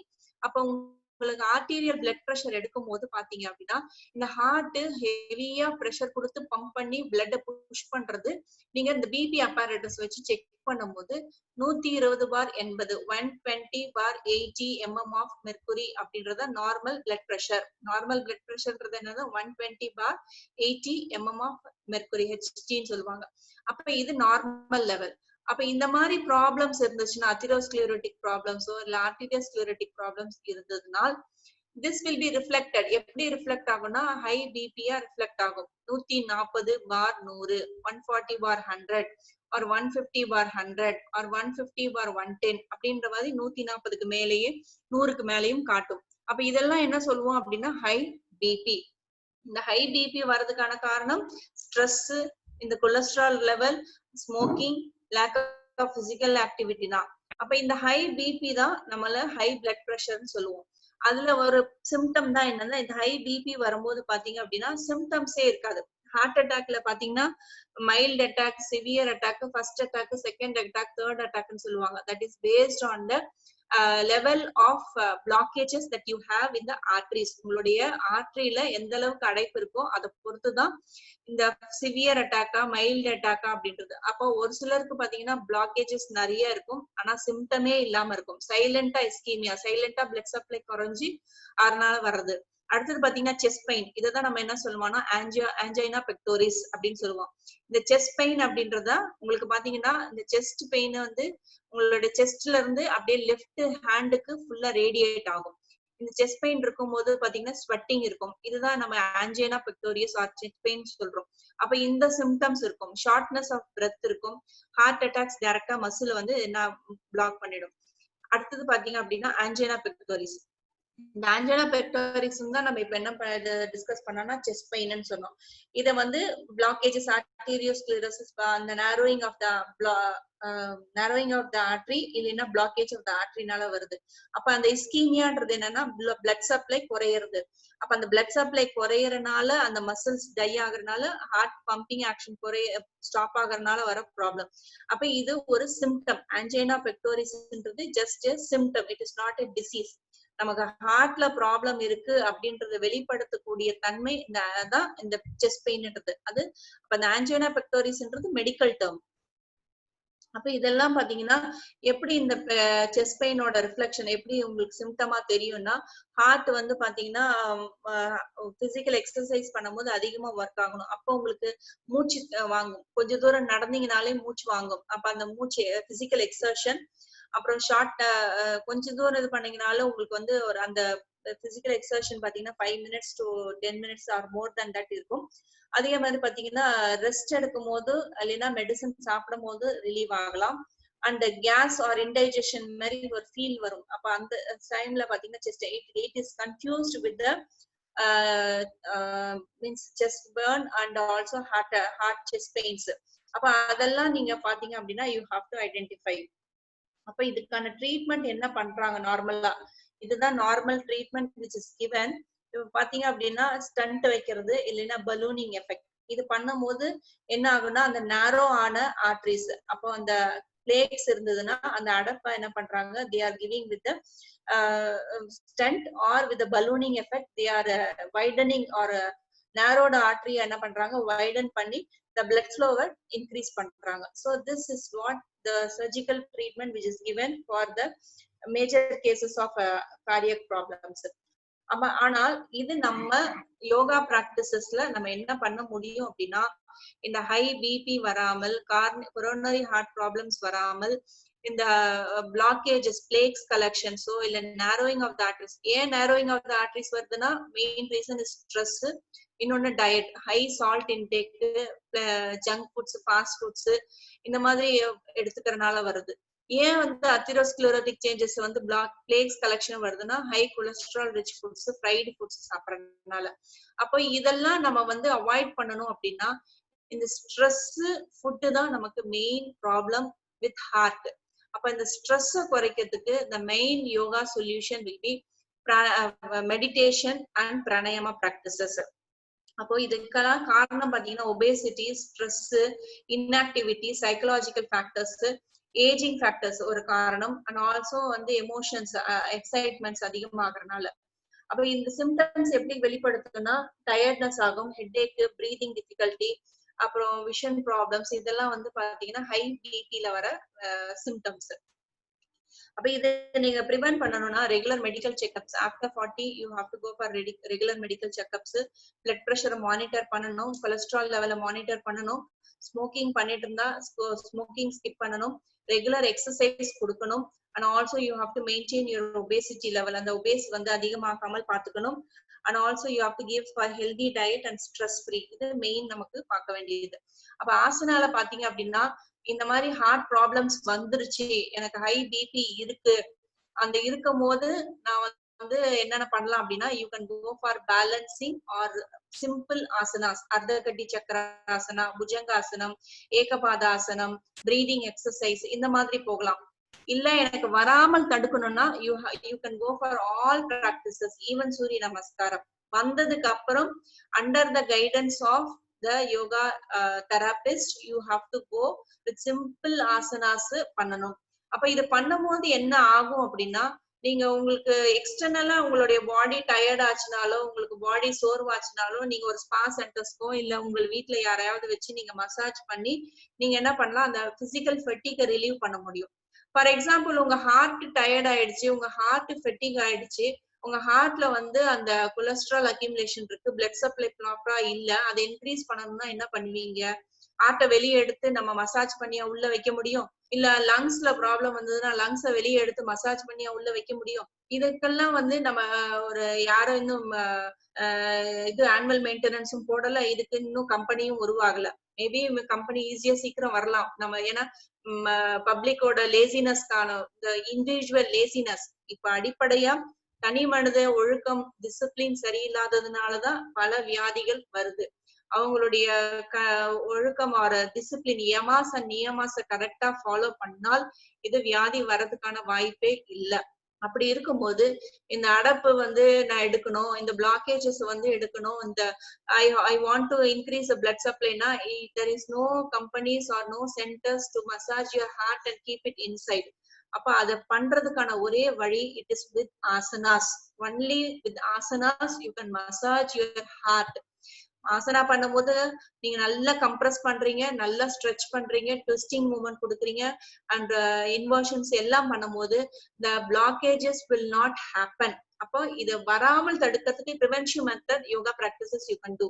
வந்துடுச்சுன்னா இன்வெர்டட் போஸ்டர்ஸ் அவாய்ட் பண்ணணும். you should not do inverted posture. ஏன்னா heart which is related to heart, you should not do inverted posture and you should not go for too much of forward bending posture. Simple asanas பாத்தீங்கன்னா புஜங்காசனம் பண்ணலாம், மக்கராசனம் பண்ணலாம், and கோமுகாசனம், அர்த்த மச்சேந்திராசனம், மக்கராசனம், அர்த்த கட்டி சக்கராசனம், இந்த மாதிரி simple asanas combine with breathing exercises you can do. அடுத்தது பாத்தீங்கன்னா பிராணாயாமம். பிராணாயாமம் ஹார்ட் சம்பந்தப்பட்டுச்சு அப்படின்னாலே high BP or coronary problems, you should not do heating pranayama and stimulating pranayama பண்ணவே கூடாது. அதாவது கபாலபாதி, பஸ்திரிகா அப்படின்னு தூண்டி விடக்கூடிய பிராணாயாமம் கண்டிப்பா பண்ணவே கூடாது. அப்ப என்ன பிராணாயாமம் பண்ணலாம் அப்படின்னா பேலன்சிங் பிராணாயாமான்னு சொல்ற நாடி சுத்தி, செக்ஷனல் பிரீதிங், பிராமரி, அந்த மாதிரி பிராமரி பிராணாயாமா பாத்தீங்கன்னா டிரான்குலைசிங் பிராணாயாமா, இதெல்லாம் ரொம்ப நமக்கு சூதன் கொடுக்கும். அந்த autonomic nervous system stress level அதிகமாகிறதுக்கு காரணம் என்ன அப்படின்னா ஆட்டோனமிக் நர்வஸ் சிஸ்டமோட ஸ்டிமுலேஷன், அந்த தானியங்கி நரம்பு மண்டலத்தோட தூண்டுதல். தானியங்கி நரம்பு மண்டலம் அப்படின்னும் போது சிம்பத்தட்டிக் அண்ட் பாராசிம்பத்தட்டிக் வருது. அதுல பரிவு நரம்பு மண்டலம், எதிர்பரிவு நரம்பு மண்டலம் சொல்லுவாங்க. அந்த பரிவு நரம்பு மண்டலத்தோட ஆதிக்கம், சிம்பத்தட்டிக் நர்வஸ் சிஸ்டமோட domination will increase your vital functions. அப்ப ஸ்ட்ரெஸ் எப்பயுமே இருந்துட்டு இருந்துச்சுன்னா உங்களுடைய பிபி அதிகமா இருந்துகிட்டே இருக்கும், ஹார்ட்டுக்கு ஸ்ட்ரெயின் ஆகும். அப்ப இதெல்லாம் குறைக்கணும், கண்ட்ரோல்ல கொண்டு வரணும்னா பிராமரி பிராணாயாமா, டிரான்குலைசிங் பிராணாயாமான்றது ரொம்ப ரொம்ப ரொம்ப எஃபெக்டிவா இருக்கும். So this is the pranayama which is instructed for coronary problems. And even meditations, om chanting, japa meditations, mantra meditations, இந்த மாதிரி கொடுக்கலாம். DRT, yoga nidra practices which will calm down your nervous system. ஃபுட்ல பாத்தீங்க அப்படின்னா cholesterol rich foods, fried foods, நம்ம இப்ப சாப்பிடுற உணவுகள்ல 99% உணவுகள் தப்பான உணவு தான் நம்ம சாப்பிட்டுட்டு இருக்கோம். ஒரே 1% ஒண்ணுக்கும் கீழே தான் நம்ம என்ன பண்றோம் அப்படின்னா சரியான உணவா நம்ம சாப்பிட்டுட்டு இருக்கோம். அப்போ அந்த உணவு முறைகளை நம்ம சரி பண்ணணும். நான் வந்து இப்படியே பழக்கப்பட்டுட்டேன் மேடம், என்னால மாத்த முடியாதுன்னு சொல்லாதீங்க. Any habits can be changed. அப்ப உங்க ஹேபிட்ஸ் அதே மாதிரி நீங்க சாப்பிடுற ஃபுட் ஹேபிட்ஸ் தான் உங்களுடைய குழந்தைகளுக்கும் வரும். So you have to change, you have to be your first person to change your regular bad habits, all that things. அப்ப இந்த இப்ப இருக்கிற உணவுல 99% whatever you are eating is more of fat, cholesterol, salt rich foods and masala oriented. அப்ப அது எல்லாமே குறைச்சி you have to go for more vegetables, fruits, oil rich food இல்லாம சாத்விக் டயட்டா கொண்டு போனீங்கன்னா கொரோனரி ப்ராப்ளம்ஸ் வராமல் தடுக்க முடியும். சோ இதுதான் வந்து நெக்ஸ்ட். அடுத்தது பாத்தீங்க அப்படின்னா எண்டோக்ரைனல் அண்ட் மெட்டபாலிக் ரெண்டுமே கம்பைன் ஆகி வர்றதுதான் வந்து டயபெட்டிஸ். பாத்தீங்கன்னா போத் எண்டோக்ரைனல்லயும் வரும், மெட்டபாலிக்லயும் வரும். ஹைப்போ அண்ட் ஹைப்பர் தைராய்டிசம் பாத்தீங்கன்னா மெட்டபாலிக்லயும் வரும், எண்டோக்ரைன்லயும் வரும். அதே மாதிரி பாத்தீங்கன்னா ஒபேசிட்டியும் பாத்தீங்கன்னா it will come in endocrinal and metabolic. It covers both. அதனாலதான் the topic is given as endocrinal and metabolic disorders. ஏன்னா டயபெட்டிஸ் பாத்தீங்கன்னா endocrine gland which is involved in diabetes, உங்களுடைய நீரிழிவு நோயில சம்பந்தப்பட்ட அந்த நாளமில்லா சுரப்பின்னு சொல்லும் போது என்ன அப்படின்னா pancreas, கணையம் அப்படின்றதான். அதே மாதிரி ஹைப்பர் அண்ட் ஹைப்போதைராய்டிசம், தைராய்டு அப்படின்னும் போதே உங்களுடைய கிளாண்ட் என்ன கிளாண்ட்ல வருது அப்படின்னா தைராய்டு கிளாண்ட். அதே மாதிரி ஒபேசிட்டி பாத்தீங்கன்னா obesity is also related to all the glands. உங்களோட உடம்புல இருக்க அத்தனை கிளாண்டுமே it is connected with obesity. அப்ப இது எல்லாமே மெட்டபாலிக் சிண்ட்ரோம் டிசார்டர்ஸ் தான். டயபெட்டிஸ் பாத்தீங்கன்னா மெட்டபாலிக் டிசீஸ், அந்த தைராய்டு பாத்தீங்கன்னாலும் மெட்டபாலிக், ஒபேசிட்டி பாத்தீங்கன்னாலும் மெட்டபாலிக். அப்ப இந்த டயபெட்டிஸ் அப்படின்னும் போது சக்கர வியாதின்னு சொல்லுவாங்க, ஆர் நீரிழிவு நோய். டயபெட்டிஸ் வந்து எதுல வருதுன்னா, இங்க நீங்க பான்கிரியாஸ் பார்த்திருப்பீங்க, உங்களுடைய லெஃப்ட் சைட்ல இடது பக்கத்துல உங்களுக்கு அதாவது அந்த செஸ்ட் முடியிற இடத்துல அந்த வயிறு டியோடி, அதாவது ஸ்மால் இன்டெஸ்டைனோட ஃபர்ஸ்ட் பார்ட்னு சொல்லுவாங்க டியோடினம், அந்த பகுதியில அந்த டியோடினம் சி மாதிரி இருக்கும், அந்த சி ஷேப்டு இங்கிலீஷ் லெட்டர்ல பாத்தீங்கன்னா சி மாதிரி இருக்கும். அந்த கேவிட்டிக்குள்ளாரதான் நமக்கு என்ன இருக்குன்னா இந்த பான்கிரியாஸ் கணையம் அப்படின்றது இருக்கு. இந்த கணையத்துல இருந்து என்ன பிரச்சனைனா, இந்த கணையம் வந்து எண்டோகிரைன் கிளாண்டாவும் இயங்கும், எக்ஸோகிரைன் கிளாண்டாவும் இயங்கும். அதாவது it can act as both exocrine and endocrine. நாளமுள்ள சுரப்பியாவும் இருக்கும், நாளமில்லா சுரப்பியாவும் இருக்கும். அப்ப நாளமுள்ள சுரப்பி அப்படின்னு சொல்லும் போது பாத்தீங்க அப்படின்னா பான்கிரியாட்டிக் ஜூஸ்ன்னு சொல்லுவாங்க. அந்த சுரந்து அது வந்து உங்களுக்கு protein and other digestion of your ஃபுட்டுக்கு உதவுது. நாளமில்லா சுரப்பின்னு சொல்லும் போது அந்த ஐஸ்லெட்ஸ் ஆஃப் லாங்கர்ஹான்ஸ் சொல்லுவாங்க, அதுல இருக்க செல்ஸ், அந்த செல்ஸ்ல பாத்தீங்கன்னா alpha cells, beta cells, theta cells இருக்கு. அதுல இந்த பீட்டா செல்ஸோட குறைபாடுனால இன்சுலினோட அளவு, அதாவது நம்மளுடைய நாளமில்லா சுரப்பியா இயங்கும் போது கணையத்துல இருந்து பான்கிரியாஸ்ல இருந்து there are two secretion called as insulin and glucagon. இரண்டு ஹார்மோன்ஸ் வந்து சுரக்குது, இன்சுலின் அண்ட் குளுக்கோகான். அப்ப இந்த இன்சுலினோட வேலை என்ன அப்படின்னா, இன்சுலின் வந்து ரத்தத்துல சர்க்கரையோட அளவு குறைக்கிறது தான் இன்சுலினோட வேலை. The insulin will reduce the blood sugar level in the sugar level in the blood. அதுதான் இன்சுலினோட வேலை. Whereas glucagon oda vela, what is the function of glucagon is to increase the sugar level in the blood. அதுதான் glucagon oda vela. So this two has to produce at an optimum level. இது ரெண்டுமே ஈக்குவலா produce ஆகணும். இன்சுலினும் குளுக்கோகானும் சமமா produce ஆனாதான் ரத்தத்துல சர்க்கரையோட அளவு உங்களுக்கு சமமா மெயின்டைன் ஆகும். அப்போ இந்த பீட்டா செல்ஸ் பாதிப்படையும் போது என்ன ஆகுதுன்னா இன்சுலினோட ப்ரொடக்ஷன் குறையுது. அப்ப இன்சுலின் ப்ரொடக்ஷன் குறையும் போது உங்களுக்கு நார்மலா குளுக்கோகானோட ப்ரொடக்ஷன் இருந்துட்டு இருக்கும். அப்ப குளுக்கோகானோட வேலை என்ன, சர்க்கரையோட அளவை அதிகப்படுத்த, அது குளுக்கோகானோட வேலை. அப்ப இன்சுலின் குறையும் போது உங்களுக்கு சர்க்கரையோட அளவு ரத்தத்துல அதிகமா இருக்கும். இதுதான் நம்ம என்ன சொல்றோம்னா டயபெட்டிஸ், நீரிழிவு நோய்னு சொல்றோம். அப்ப இந்த இன்சுலின் வந்து பான்கிரியாஸ்ல இருந்து வர அப்ப இதுல டைப்ஸ் இருக்கு. சக்கரவியாதியில பாத்தீங்கன்னா நீரிழிவு நோயில there are types. Type 1 diabetes, type 2 டயபெட்டிஸ்னு சொல்லுவாங்க. டைப் 1 என்ன சொல்லுவாங்கன்னா insulin dependent diabetes mellitus. Type 1 பாத்தீங்கன்னா இன்சுலின் டிபெண்டன்ட் டயபெட்டிஸ் மெலிட்டஸ், அதாவது IDDM சொல்லுவாங்க. இன்சுலினை சார்ந்த உள்ள நீரிழிவு நோய் அப்படின்றதா என்னது IDDM. டைப் 2ன்றது பாத்தீங்கன்னா இட் இஸ் நான் இன்சுலின் டிபெண்டன்ட் டயபெட்டிஸ் மெலிட்டஸ், அதாவது இன்சுலினை சாராமல் உள்ள நீரிழிவு நோய் அப்படின்றதா டைப் 2. அதுக்கு அடுத்தது ஒரு டயபெட்டிஸ் இருக்கு, ஜெஸ்டேஷனல் டயபெட்டிஸ், அதாவது கர்ப்பமா இருக்கும் போது, அதாவது பிரெக்னன்சியா இருக்கும் போது when you are pregnant, the pregnancy induced diabetes அப்படின்றதுதான் ஜெஸ்டேஷனல் டயபெட்டிஸ். அது வந்து பின்னாடி சரியாகலாம், சரியாகாமலும் போகலாம். ஆனா அந்த பிரெக்னன்சினால வர டயபெட்டிஸ் தான் என்னது ஜெஸ்டேஷனல் டயபெட்டிஸ். அப்போ இந்த டைப் 1 டயபெட்டிஸ் எதனால வருது அப்படின்னா, நம்மளுடைய கணையம் பிறக்கும் போதே, அதாவது ஃப்ரம் பர்த்ல it is not developed properly. அந்த கணையம் சரியா வளராத போது, கர்ப்பத்திலே இருக்கும் போது அந்த சரியான வளர்ச்சி அடையாத போது அந்த ஐஸ்லெட்ஸ் ஆர் லாங்கர்ஹான்ஸோடனால அந்த பீட்டா செல்ஸ் சரியா இன்சுலின் ப்ரொடக்ஷன் பண்ண முடியாதனால வருது. அப்போ இது ஆட்டோ இம்யூனாவும் இருக்கலாம். ஆட்டோ இம்யூன் அப்படின்னு சொல்லும் போது என்னன்னா, நம்மளுடைய பாடியில ஒரு ஃபாரின் மெட்டீரியல்ஸ், ஒரு வைரஸோ இல்ல பாக்டீரியாவோ உள்ள பூந்துருச்சு அப்படின்னா நம்ம பாடிக்கு இயற்கையாவே குணப்படுத்தும் தன்மை இருக்கு. அந்த வைரஸையும் பாக்டீரியாவும் என்ன பண்ணும், நம்மளுடைய ஆன்டிபாடிஸ், நம்மளுடைய பாடியில சுரக்கிற ஆன்டிபாடிஸ் அதை போய் என்ன பண்ணும், சாப்பிட்டு கில் பண்ணி it will destroy our own antibodies will destroy the virus or the bacteria which is invading our body. This is normally happening where this is the normal healing capacity in our body. ஆனால் இந்த auto immune டிசீஸ்ன்னு சொல்லும் போது என்ன ஆகுதுன்னா, நம்மளுடைய antibodies நல்லா இருக்க healthy டிஷ்யூஸையும் destruct பண்ணும். அதுதான் என்னது ஆட்டோ இம்யூன். அப்ப நல்லா இருக்கிற டிஷ்யூஸும் செல்ஸை டிஸ்ட்ராய் பண்ணும் போது it is destroying your beta cells. அப்போ ப்ரொடக்ஷன் ஆஃப் இன்சுலின் வந்து இருக்காது. இதனால ஒரு காரணம். அப்ப இதெல்லாம் பாத்தீங்க அப்படின்னா டைப் 1 டயபெட்டிஸ்ல வரும். டைப் 2ல பாத்தீங்க ஆல்சோ ஜெனட்டிக் ஜீன்ஸ்ல ப்ராப்ளம் வரனால. டைப் 2 பாத்தீங்க அப்படின்னா it is a combination of genetics and lifestyle. நம்மளுடைய வாழ்வியல் முறையினாலையும் நம்மளுடைய பரம்பரை ஜெனட்டிக்னாலையும் வர பிரச்சனை. இப்போ உங்களுடைய பேரண்ட்ஸ்க்கோ இல்ல கிராண்ட் பேரண்ட்ஸ்க்கோ இந்த சக்கரவியாதி இருந்தால் உங்களுக்கு வரதுக்கான வாய்ப்பு இருக்கே தவிர கண்டிப்பா வரும்னு இல்ல. நிறைய பேர் என்ன நினைச்சுக்கிறாங்கன்னா, எங்க தாத்தாக்கும் பாட்டி அப்பா அம்மாக்கெல்லாம் இருக்கு ஆனா எனக்கும் வரும் அப்படின்ற ஒரு சாதாரணமா ஒரு ஜெனரலைஸ் ஆக்கிட்டாங்க. அப்படி கிடையாது.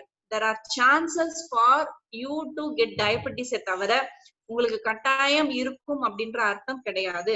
So genetic role plays. அடுத்து நம்ம லைஃப் ஸ்டைல்னு சொல்லும் போது பாத்தீங்கன்னா ஒபேசிட்டி, உடல் பருமன் அதிகமா இருந்தாலும், or lack of physical exercise, or when you are going for any hormonal disturbance will lead to diabetes. அடுத்தது பாத்தீங்க அப்படின்னா ஜெஸ்டேஷனல் டயபெட்டிஸ். இந்த பிளாசண்டால இருந்து ஹார்மோன்ஸ் ப்ரொடியூஸ் ஆகும். இந்த ஹார்மோன்ஸ் வந்து என்னன்னா இன்சுலின் ப்ரொடக்ஷனை குறைக்கிற தன்மை உள்ளது. அப்ப அதனால என்ன ஆகும்னா ஜெஸ்டேஷனல் டயபெட்டிஸ் வரும். அதே மாதிரி பிரெக்னன்சி டைம்ல பாத்தீங்கன்னா ஃபுட்டோட இன்டேக் அதிகமா இருக்கும். ஏன்னா குழந்தைக்கும் சேர்த்து அவங்களுடைய food when they are eating, the food consumption will be more during pregnancy, which can lead to overweight or obesity in pregnancy. That in reversely proportionally it is also inducing the gestational diabetes. இதுதான் வரதுக்கான காரணம். அப்ப what is the age for type 1 அப்படின்னா it is otherwise called as juvenile diabetes ன்னு சொல்லுவாங்க. type 1 juvenile diabetes ன்னு சொல்லுவாங்க. ஏன்னா from birth or from childhood இருக்கறனால it is otherwise called as juvenile diabetes or type 1 or IDDM, insulin dependent, where you have to depend on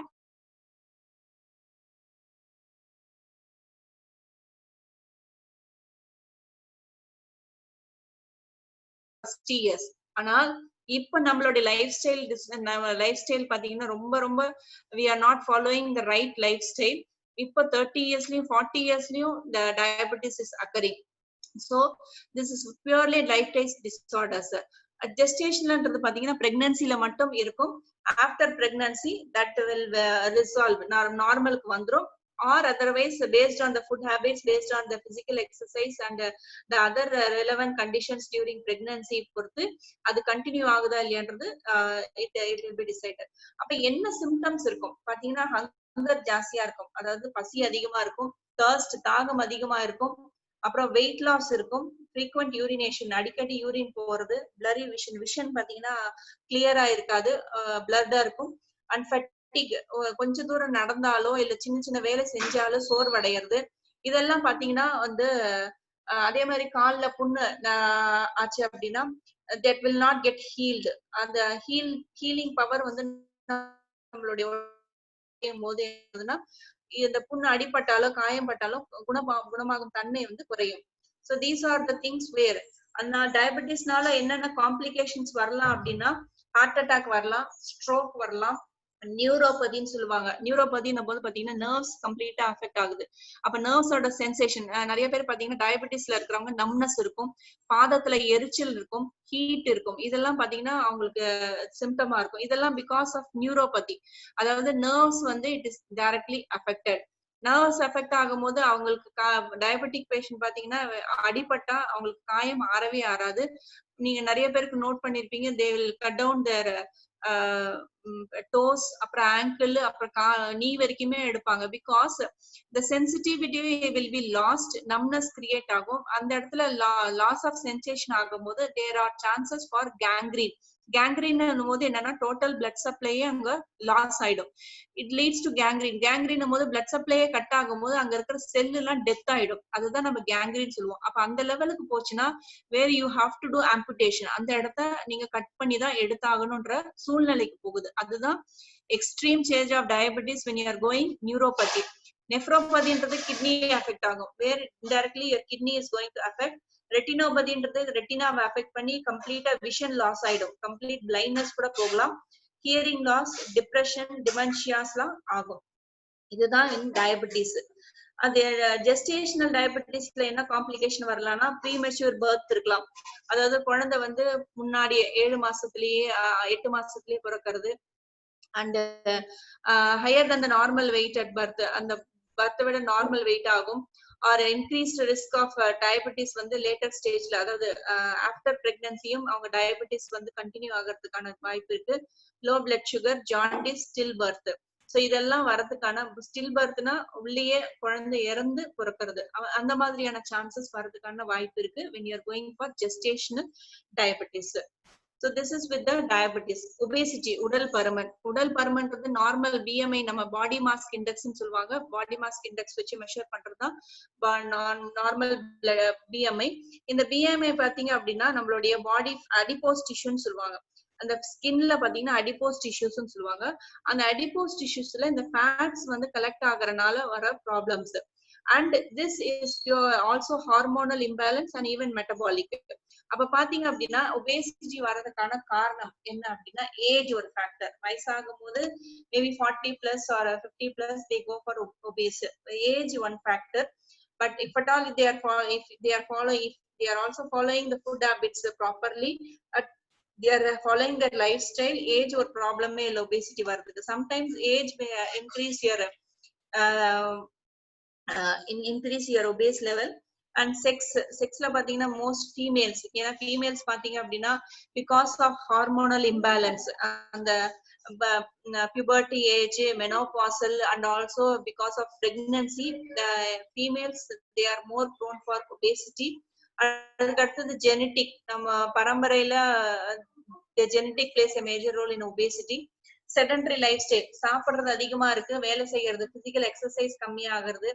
Economic status, maybe because of even economic status, the poor also because of lack of malnutrition, and also the high they go for intake of more rich foods. Lack of physical activity, psychological and emotional stress வந்து ரொம்ப plays a major role in a obese level. அப்ப இதெல்லாம் பாத்தீங்கன்னா இந்த மாதிரி complications கொண்டு போகும். Cancer, stroke, hypertension, diabetes, heart problems, gall bladder diseases, insomnia, osteoarthritis, fertility rate குறையறதுக்கான வாய்ப்பு இருக்கு. These are the physical complication because of obesity. உடல் பருமன் அதிகமா இருக்கனால எல்லா உடல் பருமன் இந்த ஒவ்வொரு வியாதியுமே இன்டர் ரிலேட்டடா. உடல் பருமன் அதிகமாச்சுன்னா சக்கர வியாதி வரும், சக்கர வியாதி வந்துச்சுன்னா உடல் பருமன் அதிகமா இருக்கும். அதே மாதிரி பாத்தீங்க அப்படின்னா ஒவ்வொன்றுமே ஹைப்பர் டென்ஷன் இருக்கும்போது பாத்தீங்கன்னா உங்களுக்கு வந்து ஒபேஸ் லெவல் இருக்கனால ஹைப்பர் டென்ஷன் வரும். ஹைப்பர் டென்ஷன்ஸ் வந்து ஸ்ட்ரெஸ் கிரியேட் ஆகி ஹார்ட் அட்டாக்ஸ் வரும். So even it is all related. Stroke, gall bladder. அப்ப இந்த இன்ஃபர்டிலிட்டியும் அதிகமாகிறதுக்கு காரணம் பாத்தீங்கன்னா இப்பெல்லாம் ஒபேசிட்டி. குழந்தை பருவத்திலேயே பாத்தீங்கன்னா ஒபேஸ் லெவல் ஜாஸ்தியா இருக்கு. அதனால இன்ஃபர்டிலிட்டியோட ரேட் பாத்தீங்கன்னா young teenage nowadays with 30 years 25 years plus people they suffer with PCOD and menstrual irregularities, and infertility rates வந்து அதிகமாகுது because of obesity. அப்போ இது அந்த சைக்கலாஜிக்கல் காம்ப்ளிகேஷன் போது பாத்தீங்கன்னா எமோஷனலா இம்பேலன்ஸா இருக்கிறது, டிஸ்கிரிமினேஷன், நம்மளுடைய அந்த ஒபேஸ் பிசிக்கல் அப்பியரன்ஸ் வந்து டிஸ்கிரிமினேட் பண்ணுவாங்க, சோசியல் ஸ்டிக்மாஸ்ல இருக்கிற ப்ராப்ளம்ஸ் எல்லாம் வரும். அப்ப இதுக்கு பெஸ்ட் சொல்யூஷன் நம்ம என்ன கொடுக்கலாம் அப்படின்னா சக்கர வியாதிக்கும் டயபெட்டிஸ்க்கும் ஒபேசிட்டிக்கும் best solution will be சூரிய நமஸ்காரம். இது வந்து யூனிக்கா இதுக்கு பிளே ஆகுது. மெட்டபாலிக் டிசார்டர்ஸ், நான் சொல்ற மெட்டபாலிக் டிசார்டர் தைராய்டுக்கும் சரி, டயபெட்டிஸ்க்கும் சரி, இல்ல ஒபேசிட்டிக்கும் சரி, all three சூரிய நமஸ்காரம் plays a major role. It will definitely regulate your metabolic activities, and also it will regulate your endocrinal activities. அந்த ஹார்மோனை பேலன்ஸ்க்கு கொண்டு வர முடியும். அப்ப சூரிய நமஸ்காரம் பிளேஸ். அப்ப ரொம்ப ஒபேஸ் லெவல் ஜாஸ்தியா இருக்குன்னா அவங்களுக்கு பண்ண முடியாதுன்னும் போது அவங்களால பண்ண முடியாது. But otherwise they can do normally. அந்த சூரிய நமஸ்காரம் பண்ணலாம். And all asanas they can do, no problem. But whatever the disease, அவங்களுக்கு வியாதி வந்துருச்சு அப்படின்னா it has to be under the guidance or under the instruction of yoga therapist எல்லாம் பண்ணணும். செல்ஃபா பண்ணாறது அட்வைசபிள் கிடையாது. அவங்க என்ன இன்ஸ்ட்ரக்ஷன் இதெல்லாம் நீங்க பண்ணலாம் பண்ணக்கூடாதுன்றத ஃபர்ஸ்ட் ஒரு consulting you have to take, then you can go with the asanas. அப்ப இது எல்லா ஆசனாஸும் you can give for especially டயபெட்டிஸ்க்கு பாத்தீங்க அப்படின்னா pancreas ஸ்டிமுலேட் பண்ண மாதிரி உள்ள ஆசனங்களை கொடுக்கணும். அப்ப pancreas ஸ்டிமுலேட் பண்ண மாதிரி ஆசனாஸ் பாத்தீங்கன்னா டயபெட்டிஸ்க்கு அர்த்த மத்சேந்திராசனம், வக்கராசனம், புஜங்காசனம், தனுராசனம் எல்லாம் இது டைரக்டா உங்க pancreas ஸ்டிமுலேட் பண்ணக்கூடிய ஆசனங்கள். அப்ப இந்த மாதிரி ஆசனங்கள் நீங்க டைரக்டா கொடுத்தா டயபெட்டிஸோட லெவல் உடனே உங்களால ரெகுலேட் பண்ண முடியும். ஒபேசிட்டிக்கு overall you have to concentrate. அப்ப எல்லா part of your body you have to concentrate and you have to give asana. And heating and stimulating pranayama, இது as a metabolic disorder நால heating and stimulating pranayama கொடுக்கலாம். You have to balance and you can regulate. Bhastrika, சூரிய பேதனா, நாடி சுத்திலாம் ரொம்ப ரொம்ப எஃபெக்டிவா இருக்கும். Diet பாத்தீங்கன்னா நிறைய பேர் நினைச்சிட்டு இருக்காங்க நிறைய சுகர் அதிகமா சாப்பிடறதுனாலதான் டயபெட்டிஸ் வருதுன்றது. அது தப்பு. சுகர் அதிகமா சாப்பிடறதுனாலயும் ஸ்வீட் அதிகமா சாப்பிடறதுனாலயும் டயபெட்டிஸ் வரல. டயபெட்டிஸ் வந்ததுக்கு அப்புறம் சுகரோ இல்ல ஸ்வீட்ஸோ அதிகமா சாப்பிட்டா the blood sugar level will be fluctuating. அப்போ இந்த டயபெட்டிஸ் வர்றதுக்கான காரணம் நம்ம ஏற்கனவே டிஸ்கஸ் பண்ண ஜெனட்டிக், ஒபேசிட்டி, நிறைய காரணங்கள் இருக்கு. இந்த சக்கரை அதிகமா சாப்பிடறதுனாலதான்றது கிடையாது. இது ஒரு தப்பான கருத்து. It is where it is existing in the society. So டயபெட்டிஸா இருந்தாலும் சரி, ஒபேசிட்டியா இருந்தாலும் சரி, you have to avoid starch food. அதாவது கார்போஹைட்ரேட் ரிச் ஃபுட்ஸை நீங்க அவாய்ட் பண்ணணும், ஆயில் ரிச் ஃபுட்ஸ் அவாய்ட் பண்ணணும். And you have to go for more of satvik food, boiled food. And you can go for raw vegetables and even fasting ரொம்ப ரொம்ப ரொம்ப இம்பார்ட்டன்டா இருக்கு இந்த ஒபேசிட்டிக்கும். and even டயபெட்டிஸா இருக்கிறவங்களுக்கும் விரதங்கள், fasting is advisable, it is recommended. so இது diet பார்ட்ல. so next பாத்தீங்கன்னா ஹைப்போ அண்ட் ஹைப்பர் தைராய்டிசம். இந்த ஹைப்பர் தைராய்டிசம் அப்படின்னு பார்க்கும்போது ஓவர் ஆக்டிவ் தைராய்டு, அதாவது உங்களுடைய தைராய்டு ஓவர் ஆக்டிவா இருக்கு அப்படின்றதுதான் ஹைப்பர் தைராய்டிசம்ஸ். அப்ப too much of thyroid hormones produce ஆகிறது ஹைப்பர் தைராய்டிசம். அண்ட் ஹைப்போதைராய்டிசம் சொல்லும் போது பாத்தீங்கன்னா அண்டர் ஆக்டிவ் தைராய்டு ஃபங்க்ஷனிங், உங்க தைராய்டு வந்து அண்டரா ஆக்டிவ் ஆகுது. அப்ப அந்த ஹார்மோன்ஸோட ப்ரொடக்ஷன் சரியா இல்ல ஆர் பத்தல அப்படின்றதா அண்டர் ஆக்டிவ். அப்ப தைராய்டு ஹார்மோன்ஸ் பாத்தீங்க அப்படின்னா என்னெல்லாம் பண்ணும் அப்படின்னா growth கண்ட்ரோல் பண்ணும், செல் ரிப்பேர், உங்களுடைய செல்ல வந்து ரிப்பேர் பண்ற ப்ராசஸ், ரீஜெனரேஷன் பண்றது எல்லாமே தைராய்டு ஹார்மோன்ஸ் ஹெல்ப் பண்ணுது. அண்ட் கால்சியம் மெட்டபாலிசம் வந்து பண்ணுது. அப்ப இது எல்லாமே தைராய்டு டிஸ்டர்பன்ஸ் இருந்துச்சுன்னா என்ன ஆகும்னா growth டிஸ்டர்ப் ஆகும், அண்ட் செல் ரிப்பேர் வந்து நடக்காமல் ஆகும். அண்ட் கால்சியம் மெட்டபாலிசம் சரியா இல்ல அப்படின்னா மெட்டபாலிசம் கால்சியம் வந்து குறையும் ரத்தத்துல அளவு. கால்சியம் குறையும் போது போன்ஸ் பிரிட்டில் ஆகும், போன்ஸ் வீக் ஆகும், ஜாயின்ஸ் வந்து வீக் ஆகும். சோ இதெல்லாம் தைராய்டுனால வர காம்ப்ளிகேஷன்ஸ். அப்போ அந்த ஹைப்போதைராய்டிசம் எஸ்பெஷலா வந்து நிறைய பீப்புளுக்கு பாத்தீங்கன்னா நிறைய பேருக்கு ஹைப்போதைராய்டிசம் தான் இருக்கும், under active functioning of the thyroid தான் இருக்கும் மேக்சிமம். அவங்களுக்கு பாத்தீங்கன்னா டயர்ட்னஸ் இருக்கும், ஹேர் லாஸ் இருக்கும், வெயிட் கெயின் இருக்கும், அதிகமா வெயிட் போடும், சில்லுன்னு இருக்கிறது, அப்புறம் ஃபீலிங் டவுன், இதெல்லாம் வந்து சிம்டம்ஸ் இது ஆஃப் ஹைப்போதைராய்டிசம்ஸ். அப்ப இதுதான் தைராய்டு. நீங்க அதுல அந்த படத்துல பாப்பீங்க, ட்ரக்கியா அப்படின்ற அந்த சுவாச குழாயை சுத்தி தான் உங்களுடைய கழுத்து பகுதியில it is surrounded with 2 lobes of thyroid called as right lobe and left lobe which is connected மிடில்ல போறது இஸ்துமஸ் ஆஃப் தைராய்டுன்னு சொல்லுவாங்க. அப்போ அந்த பாத்தீங்க அப்படின்னா இந்த தைராய்டு கிளாண்ட்ல இருந்து ப்ரொடியூஸ் ஆகுற அந்த ஹார்மோன் TSH, தைராய்டு ஸ்டிமுலேட்டிங் ஹார்மோனோட அளவு அதிகமாச்சு அப்படின்னா ஹைப்போதைராய்டிசம், குறைவா இருந்ததுன்னா ஹைப்பர் தைராய்டிசம். அப்ப இந்த ஹைப்பர் தைராய்டிசம் இல்லாம என்ன சிம்டம்ஸ் இருக்கும் அப்படின்னா ட்ரெமர்ஸ், நடுக்கம் இருக்கும், வெயிட் லாஸ் இருக்கும், அப்புறம் நர்வஸ்னஸ், நடுக்கம், அந்த நரம்பு தளர்ச்சி இருக்கும், ஹார்ட் பீட் அதிகமா இருக்கும், ஸ்லீப்பிங், தூங்குறது பாத்தீங்க அப்படின்னா கொஞ்சம் டிஸ்டர்ப்டு ஸ்லீப்ஸ் இருக்கும், ஸ்கின் பிரிட்டிலா இருக்கும், and weakness of muscles, irritability, அதிகமா எரிச்சல் உண்டாக்குற தன்மை, and also periods, irregular periods இருக்கும். சோ இது எல்லாமே தான் பாத்தீங்க அப்படின்னா உங்களுடைய பீரியட்ஸ் வீக்கமா இருக்கனால. அண்ட் ஆல்சோ ஹைப்பர் தைராய்டிசம் பாத்தீங்க அப்படின்னா ஹைப்பர் தைராய்டிசம்ல கிரேவ்ஸ் டிசீஸ்ன்னு சொல்லுவாங்க. இது autoimmune disease. It is one of autoimmune. Autoimmune நம்ம ஏற்கனவே சொல்லியிருக்கோம். ஆட்டோ இம்யூன் போது என்ன ஆகுதுன்னா நம்மளுடைய ஆன்டிபாடிஸ் நம்மளுடைய செல்ஸையும் டிஷ்யூஸையும் டிஸ்ட்ரக்ட் பண்ணும் தன்மை தான்.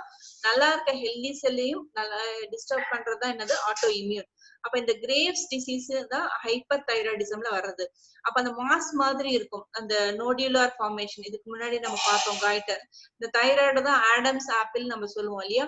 அப்ப அந்த தைராய்டைட்டிஸ் அப்படின்றது இன்ஃப்ளமேஷன் ஆஃப் த தைராய்டு வைரஸ்னால வர ப்ராப்ளம்ஸ். ஸோ திஸ் ஆல்சோ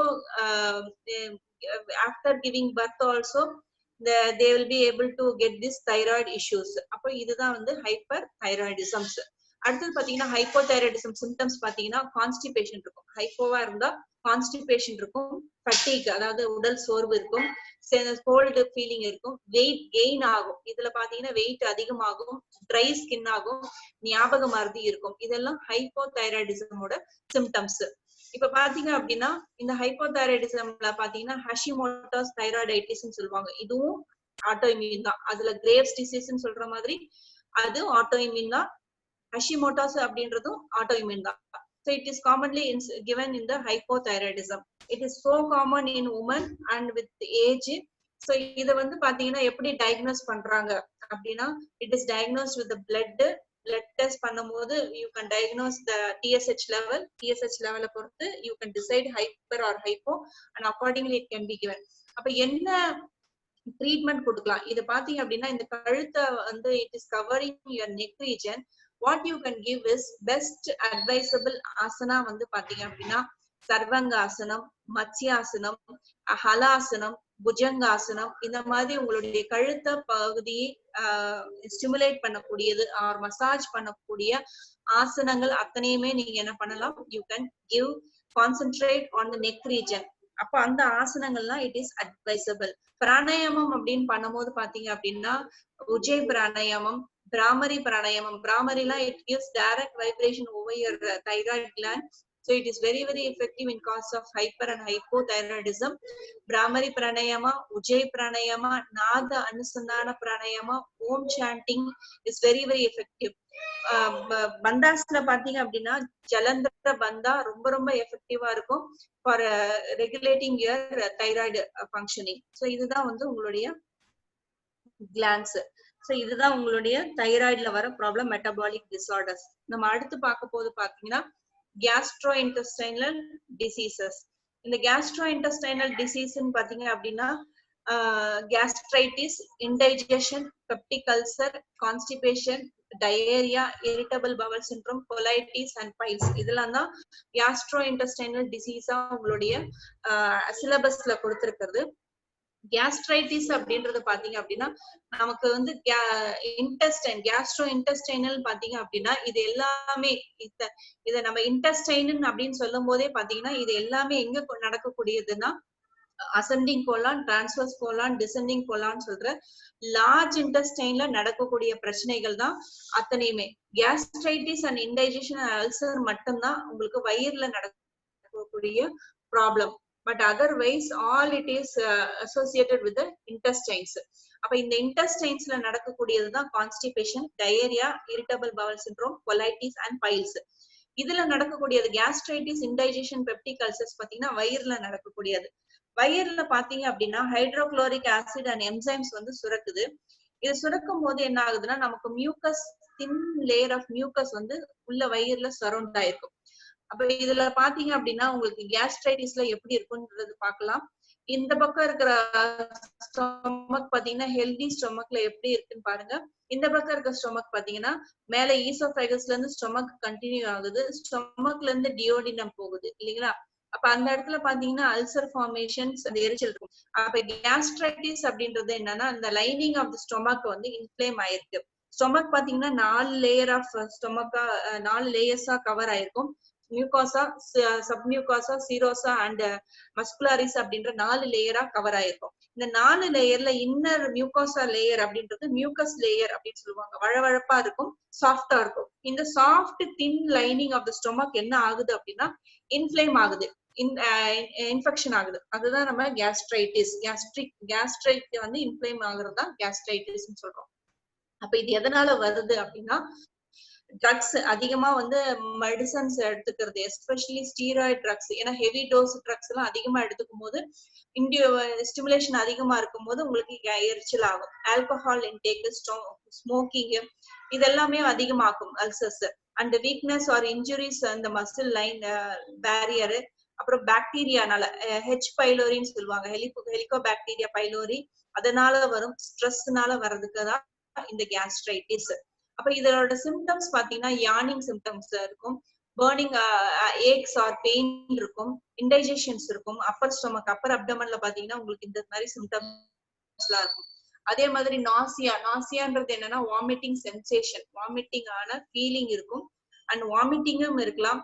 அப்புறம் பாத்தீங்கன்னா கொஞ்சம் சாப்பிட்டீங்கனாலும் வயிறு ஃபுல்லா திம்முன்னு ஆயிடுச்சுன்னு சொல்லுவாங்க இல்லையா, வயிறு ஃபுல்லான மாதிரி ஃபீலிங். கொஞ்சம் தான் நான் சாப்பிட்டேன் ஆனா வயிறு ஃபுல்லான மாதிரி இருக்க ஃபீலிங். இதெல்லாம் வந்து கேஸ்ட்ரைட்டிஸ்ல வரது சிம்டம்ஸ். இன்டைஜஷன் பாத்தீங்கன்னா செரிமான கோளாறு அப்படின்றதுதான் இன்டைஜஷன். டிஸ்பெப்சியான்னு சொல்லுவாங்க. இதுதான் வந்து ஸ்டொமக் வந்து அஃபெக்ட் ஆகும்போது ஜீரண கோளாறு நடக்கும்.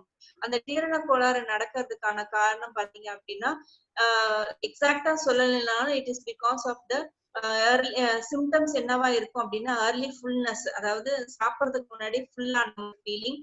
அப்புறம் சாப்பிட்டதுக்கு அப்புறம் பாத்தீங்கன்னா வயிறு வந்து ரொம்பவே ஃபுல்லாகி வயிறு வந்து பெருசான மாதிரி ஒரு ஃபீலிங்கு. அப்புறம் அப்டமன்ல வந்து அதே மாதிரி மூச்சு விட திணறல், கொஞ்சம் சாப்பிட்டிருந்தாலுமே அந்த டைஜஸ்ட் ஆகாத ஃபீலிங்னால மூச்சு விட திணறல் இருக்கும். அப்புறம் பர்னிங் சென்சேஷன் ஆர் பிளாட்டிங் இந்த அப்பர் அப்டமன் இருக்கும். நாசியேட்டிங் ஃபீலிங் இருக்கும். இதெல்லாம் தான் இன்டைஜஷனோட சிம்டம்ஸ். இன்டைஜஷன் வர்றதுக்கான காரணம் அந்த ஸ்ட்ரெஸ்ஸா இருக்கலாம், தூக்கமின்மையா இருக்கலாம், தலைவலியா இருக்கலாம். இதனால இன்டைஜஷன் நடக்கிறதா இருக்கும். இல்லைன்னா அதிகமான depressions. So these leads to indigestion, and also because of hydrochloric acid secretions proper illinalum or fluid retentions irundhalum the indigestion can happen. And peptic ulcers, peptic ulcers pathina appadina it is ulcers in the stomach region. In the ulcers in the stomach region edanaala varudhu appadina H pylori bacteria nala da main ah varudhu. H pylori அப்படின்ற bacteria is the main reason for this peptic ulcer. அப்ப இந்த இது பாத்தீங்கன்னா எங்கெங்கெல்லாம் வரலாம் அப்படின்னா ஈசோபேகஸ்ல ulcer வரலாம், ஸ்டொமக்ல ulcer வரலாம், அதே மாதிரி ஸ்மால் இன்டெஸ்டைன் சொல்ற அந்த ஃபர்ஸ்ட் பார்ட் ஆஃப் டியோடினம்ல அல்சர் வரலாம். அப்ப இது என்ன சொல்லுவாங்க அப்படின்னா இந்த duodenal ulcer, peptic gastric ulcers, oesophageal ulcers and duodenal ulcers மூணா டிவைட் பண்ணலாம். பெப்டிக் அல்சரை பாத்தீங்கன்னா ஈசோபேகஸ் பார்ட்ல வர்றது பாத்தீங்க அப்படின்னா கேஸ்ட்ரிக் அல்சர், உங்களுடைய வயிறு பகுதியில வர்றது பாத்தீங்கன்னா கேஸ்ட்ரிக் அல்சர், ஈசோபேகஸ் பகுதியில வர்றது பாத்தீங்கன்னா ஈசோபேகல் அல்சர், டியோடினம் பகுதியில பாத்தீங்கன்னா டியோடினல் அல்சர். மூணா பெப்டிக் அல்சர் இஸ் டிவைடட். எந்த பகுதியில அந்த அல்சர் அப்படின்றது எரோஷன், அந்த பகுதி வந்து எரோட் ஆயிருக்கு, அந்த இடத்துல வந்து அந்த டிஷ்யூஸ் லாஸ் ஆயிருக்கு, அதுதான் நம்ம அல்சர்ஸ் சொல்லுவோம். ஆப்டஸ் அல்சர் கூட கேள்விப்பட்டிருப்பீங்க. அந்த ஆப்டஸ் அல்சர்ன்றது என்னன்னா வாயில வர புண்ணு தான் நம்ம என்ன சொல்லுவோம் ஆப்டஸ் அல்சர். அந்த மாதிரியான புண்ணு வந்து வயிறுலயும் உங்களுடைய உணவு குழாயிலையும் அந்த செருகுடல்லையும் வர்றதுதான் என்னது பெப்டிக் அல்சர்ஸ். அப்ப இது ஏன் வருது அப்படின்னா மெயின் ரீசன் வந்து ஹெச் பைலோரி அப்படின்றதுதான். அதுக்கு அடுத்தது பாத்தீங்கன்னா அதிகமான steroids or drugs or medicines எடுத்துக்கிறனால, ஹெவி டோஸ் மெடிசன்ஸ் எடுத்துக்கிறனால, and smoking, drinking, also alcohol intake, and also radiation therapy la edukumbodhu varadhukana vaaipu irukku. And stomach cancer is one cause for the ulcers. Symptoms pathina appetite, loss of appetite or appetite changes irukum, nauseatic feeling irukum, bloody or dark stools irukum, stools pathina dark ah irukum, and weight loss. ஏன்னா சாப்பாடு பசி இன்மை and சரியான சாப்பாடு இருக்காது. ஏன்னா ulcer இருக்கும்போது பாத்தீங்கன்னா பெயின்னாலேயே ஒரு சிலருக்கு சாப்பிடவே முடியாது, இல்ல சாப்பிட்டாலும் பெயின் அதிகமாகும், அக்ரவேட் ஆகும். அப்படின்றனால சாப்பாடோட அளவு குறையும் போது there are the weight loss, indigestion, vomiting, chest pain இருக்கும். chest pain is exactly not the chest pain as angina pectoris. angina pectoris ன்றது heart related chest pain. இந்த செஸ்ட் பெயின் என்ன சொல்லுவாங்கன்னா பர்ன்ஸ், ஹார்ட் பர்ன்ஸ் சொல்லுவாங்க, அந்த நெஞ்சு கரிச்சல் அப்படின்னும் போது அந்த மாதிரி வர்றதுனால வர பெயின். சோ இதுதான் வந்து மேல் பகுதியில நடக்கிறது, அதாவது உங்களுடைய ஈசோபேகஸ், உங்களுடைய ஸ்டொமக்ல நடக்கிற ப்ராப்ளம்ஸ். மெயின் ப்ராப்ளம் இந்த கேஸ்ட்ரைட்டிஸ், இன்டைஜஷன் அண்ட் அல்சர்ஸ். அப்ப இந்த இதுக்கு வந்து என்ன பிராக்டிஸ் கொடுக்கலாம் அப்படின்னா you can give all practices. Asanas வந்து எல்லா ஆசனாஸும் கொடுக்கலாம். பட் ஸ்ட்ரெஸ்னால மெயின் ரீசனா இருந்ததுன்னா you have to go for more of meditations and cooling பிராணாயாமம் கொடுக்கணும்.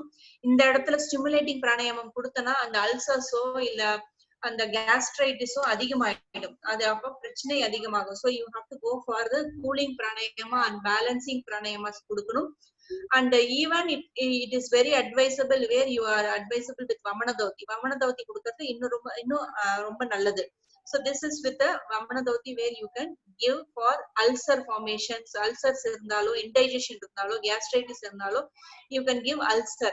அண்ட் டயட்ல ரொம்ப ரொம்ப ரொம்ப கரெக்டா இருக்கணும். Because you should not go for spicy food. அதாவது உணவுகள் எடுத்துக்க கூடாது.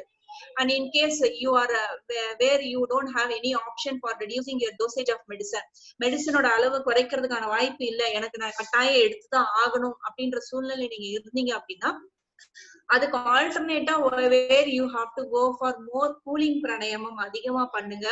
குளிர்ச்சி உண்டாக்கும் உணவுகள் அதிகமா எடுத்துக்கோங்க. For example you go for more of intake of buttermilk அதிகமா எடுத்துக்கோங்க. பட் பால் எடுத்துக்காதீங்க. பால் எடுத்துக்கிட்டா அகெயின் இந்த கேஸ்ட்ரைட்டிஸ் ப்ராப்ளமோ இல்ல இன்டைஜஷன் ப்ராப்ளமோ இல்ல அல்சர்ஸோ அதிகமாகும். So avoid milk and milk products, whereas you can go for soothing effect கொடுக்கிற இந்த butter milk எடுத்துக்கலாம். You can take that, and you also can take more of green vegetables, fruits அதிகமா எடுத்துக்கலாம். This can be taken. So this is where it is advisable for regulating your ulcers, indigestion and gastritis problem. And the regulation or timing of food is very very important. நீங்க அந்த உணவு கரெக்டான டைம்க்கு சாப்பிடுறீங்களா இல்லையான்றது ரொம்ப முக்கியம். என்னைக்கா ஒரு நாள் வந்து ஃபுட்டோட வந்து ஆல்டர் ஆகுறதுனால பிரச்சனை கிடையாது. பட் எப்பயுமே நான் இன்னைக்கு வந்து மதியானம் 2 மணிக்கு சாப்பிடுவேன், நான் நாளைக்கு 4 மணிக்கு சாப்பிடுவேன், அப்புறம் அடுத்த நாள் 12 மணிக்கு சாப்பிடுவேன்னா that is going to affect. And also very late night sleep, 12 o'clock sleeping, 1 o'clock sleeping also. The sleep, very late night sleep will also induce your hydrochloric acid secretion. அதனால வந்து அல்சர் ஃபார்மேஷன்ஸ் இருக்கும். அப்ப late night ஸ்லீப்பும் இருக்க கூடாது. You have to go for your sleep at 10 o'clock. The maximum time where you can go for the sleep is 10. And what you have to get up at the time is 6 o'clock. அதிகபட்சமா தூங்குற time 10 மணியா இருக்கணும். எந்திரிக்கிற time 5 மணி இல்ல 6 மணியா இருக்கும். Maximum 6 மணியா இருக்கணும். Before sunrise you have to get up and you have to go for your bed at 10. அப்ப இந்த டைமிங் ஆஃப் ஃபுட் ஹேபிட்ஸும் டைமிங் ஆஃப் ஸ்லீப் பேட்டர்னும் சரியா இருந்தாலே you will not have ulcers or you will not have gastric formations or you will not have any indigestion problem. கரெக்டான அளவு, கரெக்டான timings இதை எடுத்துக்கணும். இது ரொம்ப முக்கியம். So it is very very important. And so this is what for the upper digestive tract. பார்க்கும்போது constipation, irritable bowel syndrome, piles, colitis இந்த போது constipation, அந்த பவல் மூவ்மெண்ட் குறையும் போது என்ன ஆகும்னா கான்ஸ்டிபேஷன் வந்து குறையும். அந்த கான்ஸ்டிபேஷன் பவல் எக்ஸ்கிரீஷன் நடக்கும். அப்ப இந்த பெரிஸ்டால்டிக் மூவ்மெண்ட் சொல்லுவாங்க. அதாவது எந்த இடத்துல நடக்கும்னா நம்மளுடைய உடம்புல 2 பகுதியில பெரிஸ்டால்டிக் மூவ்மெண்ட் அப்படின்றது நடக்குது. ஒரு பகுதி பாத்தீங்கன்னா ஈசோபேகஸ் அப்படின்னு சொல்லுவாங்க. ஒன் பார்ட் இஸ் ஈசோபேகஸ், அதாவது உங்களுடைய உணவு குழாயில நீங்க சாப்பாடு முழுங்கின உடனே நேரம் அப்படியே போய் வயிற்றுல விழாது. It is a wave like structure. நீங்க பாத்தீங்கன்னா அவசரமா சாப்பிடும் போது பாத்தீங்கன்னா அந்த ஈசோபேகஸ்ல உணவு குழாயில you will have a blockage. அதாவது அந்த இடத்துல ஃபுட் ஸ்டக் ஆன மாதிரி ஃபீலிங் இருக்கும். ஏன்னா it is a wave like structure movement. அதாவது ஒரு இடம் சுருங்கும், ஒரு இடம் விரியும், ஒரு இடம் சுருங்கும், ஒரு இடம் விரியும். அப்ப இந்த ஆல்டர்னேட்டா சுருங்கி விரியும் போது உணவு கொஞ்சமா என்ன ஆகுதுன்னா உங்களுடைய வயிறுக்கு போகுது. அதே மாதிரிதான் இதே சேம் பெரிஸ்டால்டிக் மூவ்மெண்ட்ன்றது உங்களுடைய குடல் பகுதிக்கும் நடக்கும். அதாவது உங்களுடைய பெருங்குடல் சொல்லுவாங்க இல்லையா, ascending colon, transfer colon, descending colon. அப்போ அசெண்டிங் கொலான் கீழே இருக்கிற அந்த கழிவுகள், அந்த எக்ஸ்கிரீட்டரி வேஸ்ட், ஸ்டூல்ஸ், ஃபீக்கல் மெட்டீரியலை எப்படி மேல கொண்டு போகும் அப்படின்னா சேம் வேவ் லைக் மூவ்மெண்ட், அந்த பெரிஸ்டால்டிக் மூவ்மெண்ட் மூலமா தான் இந்த கழிவுகளை கொஞ்சமா மேல ஏத்தி அந்த ரெக்டம் பகுதிக்கு கொண்டு வந்து சேர்க்கணும். This is the work of the large intestine. So when the bowel movement is reduced, அந்த கழிவுகளை கொண்டு வந்து சேர்க்கிற தன்மை வந்து என்ன ஆகும், அதாவது அந்த நேரம் வந்து டிலே ஆகும். அந்த நேரம் டிலே ஆகும் போது என்ன ஆகும்னா அதுல இருக்கிற அந்த water content is again absorbed in the large intestine. delayed process of bowel movement, அந்த ஸ்டூலோட எலிமினேஷன் நடக்கிறதுனால என்ன ஆகும் அப்படின்னா again the water content in the fecal material is again absorbed. water absorb ஆயிடுது large intestine ல. அப்ப அந்த ஸ்டூல்ஸ் என்ன ஆயிடும், அந்த கழிவுகள் ஹார்ட் ஆயிடும், கட்டி ஆயிடும். அப்ப அது வந்து வெளியேற்ற தன்மை குறையும். அப்ப இதுதான் மெயினா கான்ஸ்டிபேஷன்ல.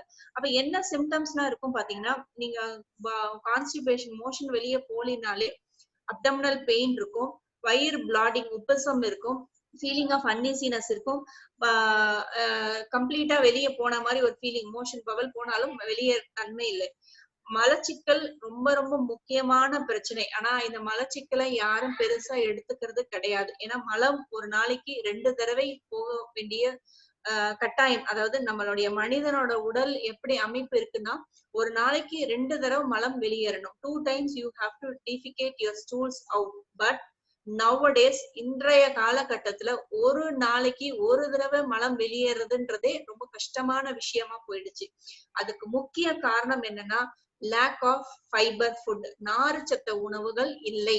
அடுத்தது முக்கியமான காரணம் பாத்தீங்கன்னா லேக் ஆஃப் பிசிக்கல் ஆக்டிவிட்டி. எப்ப பார்த்தாலும் உட்கார்ந்துட்டே இருக்கும்போது பவல் மூவ்மெண்ட் குறையதான் செய்யும். ப்ரெஷர் அதிகமா பெல்விக் ஃப்ளோர்ல இருக்கறனால the movement will not be proper and it will create constipation. So lack of physical activity, other things. அடுத்தது பாத்தீங்க அப்படின்னா சிம்டம்ஸ் பாத்தீங்கன்னா difficulty in passing stool, strain ஆகிறது, அப்புறம் கொஞ்சமா less passing, feeling bloated, nauseatic, loss of appetite இருக்கும். இதுக்கு காரணங்கள் பாத்தீங்க அப்படின்னா காரணங்கள் lack of physical exercise, lack of fibre rich foods, medications, medicines அதிகமா எடுத்துக்கிட்டாலும் ஏதாவது ஒரு காரணத்தினால மெடிசன்ஸ் இன்டேக் வேற வழி இல்லாம எடுத்துக்கிற மாதிரி சூழ்நிலை இருந்ததுன்னா there are constipation. இந்த மெடிசன்ஸ் வந்து நீங்க இப்போ 1 or 2 daysக்கு தான் எடுத்துக்கிறீங்க, 1 weekக்கு தான் எடுத்துக்கிறீங்க அப்படின்னா இது temporary constipation, it is not going to affect your body. But பர்மனண்டா கான்ஸ்டிபேஷன் இருந்ததுன்னா constipation is a mother of all diseases. உங்களுக்கு நோய் உருவாகணும் அப்படின்னாலே உங்களுக்கு நோய் வரதுக்கான வாய்ப்பு எப்ப அதிகமாகும்னா மலச்சிக்கல் தொந்தரவு இருந்தா கண்டிப்பா நோய் வரதுக்கான வாய்ப்பு அதிகமா இருக்கு. So you are more prone for your diseases when you have constipation. So constipation வந்து அலட்சியமா விடக்கூடாது. அந்த கான்ஸ்டிபேஷன் வந்து it can lead to irritable bowel syndrome. irritable bowel syndrome மாறதுக்கான வாய்ப்பு இருக்கு. ஏஜ் ஒரு காரணம், வயசாகும் போது ஃபுட்டோட இன்டேக் குறையும் போது கான்ஸ்டிபேஷன் வரதுக்கான வாய்ப்பு இருக்கு. சேஞ்ச் இந்த ரொட்டீன், இன்னைக்கு வந்து 10 மணிக்கு தூங்குற, நாளைக்கு வந்து 2 மணிக்கு தூங்குற, அடுத்த ஒரு நாளைக்கு வந்து 7 மணிக்கு தூங்குற அப்படின்னா change in your food pattern, change in your sleep pattern will lead to constipation. Over use of laxatives, water intake, தண்ணியோட அளவு குறையும் போது கான்ஸ்டிபேஷன் வரதுக்கான வாய்ப்பு இருக்கு. சோ இதுதான் காரணங்கள். அடுத்தது பாத்தீங்கன்னா டயரியா. டயரியான்றது லூஸ் ஸ்டூல்ஸ், அதாவது அதிகமா லூஸா ஸ்டூல் போறதா வந்து என்னது கான்ஸ்டிபேஷனோட ஆப்போசிட் தான் என்னது diarrhoea. Constipation the motion bowel movement is not proper, stools வந்து வெளியேறும் தன்மை குறையுது. டயரியால இருந்து ஸ்டூல்ஸ் வந்து frequent-ஆ போயிட்டு இருக்கும். bowel movement will be having where you will have more stools passing out in a day. அப்ப இது வந்து பாத்தீங்க அப்படின்னா இது எதனால வருது அப்படின்னா லாக்டோஸ் இன்டாலரன்ஸ்னால, ஃபுட் அலர்ஜி ஆச்சுன்னா, ஃபுட் பாய்சனிங் ஆறனால வரலாம், மெடிசன்ஸ் வந்து ஏதாவது இருக்கிறதுனால டயரியா வரலாம், infection bacteria or virus or intestinal or bacterial இன்ஃபெக்ஷனால வருது, or parasitic infections, stomach surgeries or ஏதாவது கால் பிளடர் சர்ஜரி பண்ணிருக்கனால டயரியா மேபி வரலாம்.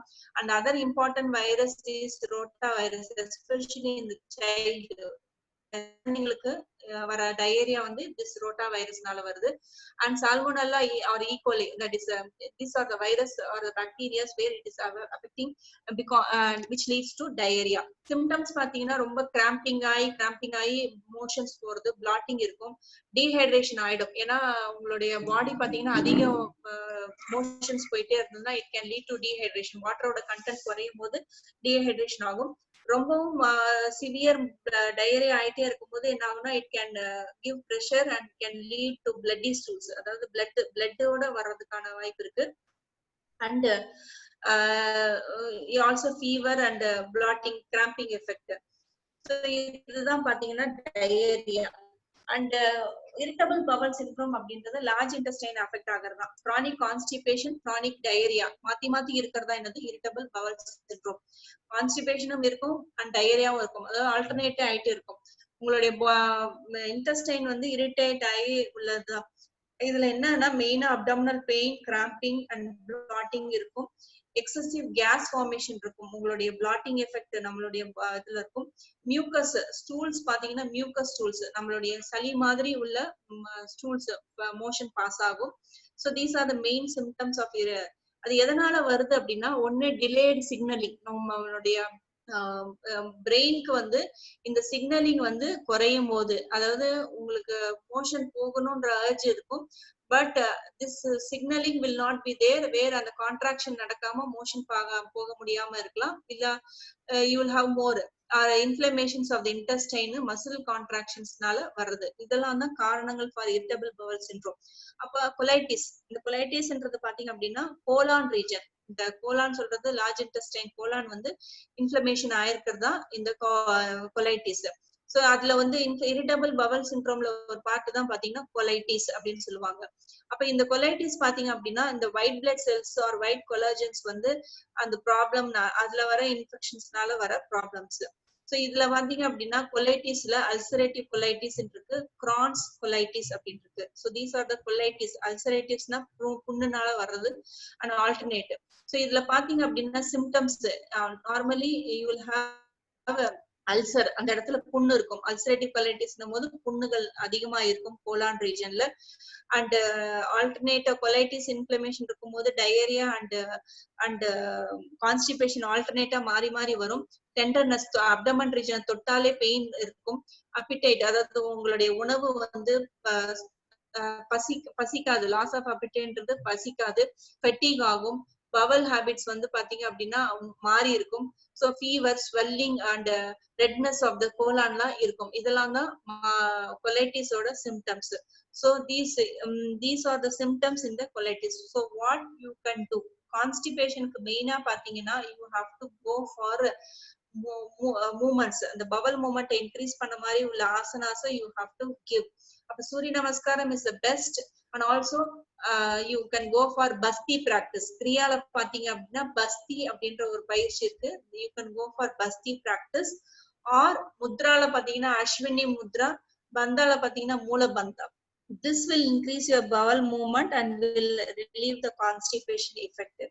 And infections பாத்தீங்க அப்படின்னா because of infections, irritable bowel syndrome or ulcerative colitis ன்னு சொல்லும் போது சங்கல் பிரக்ஷனாவும் நீங்க பண்ணலாம், associated with where you have to relieve the infections or the parasitic or viral bacterial infection போது பஸ்தி practice பண்ணும்போது you can do along with the neem water, salt water பண்ணும்போது you can remove the bacterial effect பண்ண முடியும். and also you can go for more of intake of carrot juice for constipation. carrot juice அதிகமா எடுத்துக்கிட்டாலோ இல்ல carrot அதிகமா எடுத்துக்கிட்டாலோ it is high fiber rich, where constipation is relieved, அதுக்கு நீங்க கொடுக்கலாம். so these are the things where you can give for ulcerative colitis and irritable bowel syndrome, colitis, and also for your constipations. so piles ன்னும் போது பாத்தீங்கன்னா this is otherwise called as hemorrhoids ன்னு சொல்லுவாங்க. piles is otherwise called as hemorrhoids. so இதுல பாத்தீங்க அப்படின்னா the blood vessels and the supportive tissues and muscle fibers and elastic fibers அந்த pelvic floorல சொல்லுவாங்க. உட்கார்ந்து இருக்கும் போது பாத்தீங்கன்னா anus region சுத்தி உங்களுக்கு arterial blood flow and venous blood flow இருக்கும். கண்டினியூஸா லாங் சிட்டிங் போஸ்டர்ஸ் இருக்கும் போது, கண்டினியூஸா பிரஸ் ஆகி உட்கார்ந்து இருக்கும் போது என்னன்னா venous flow வந்து ப்ராப்பரா இருக்காது. one reason for hemorrhoids is improper venous flow.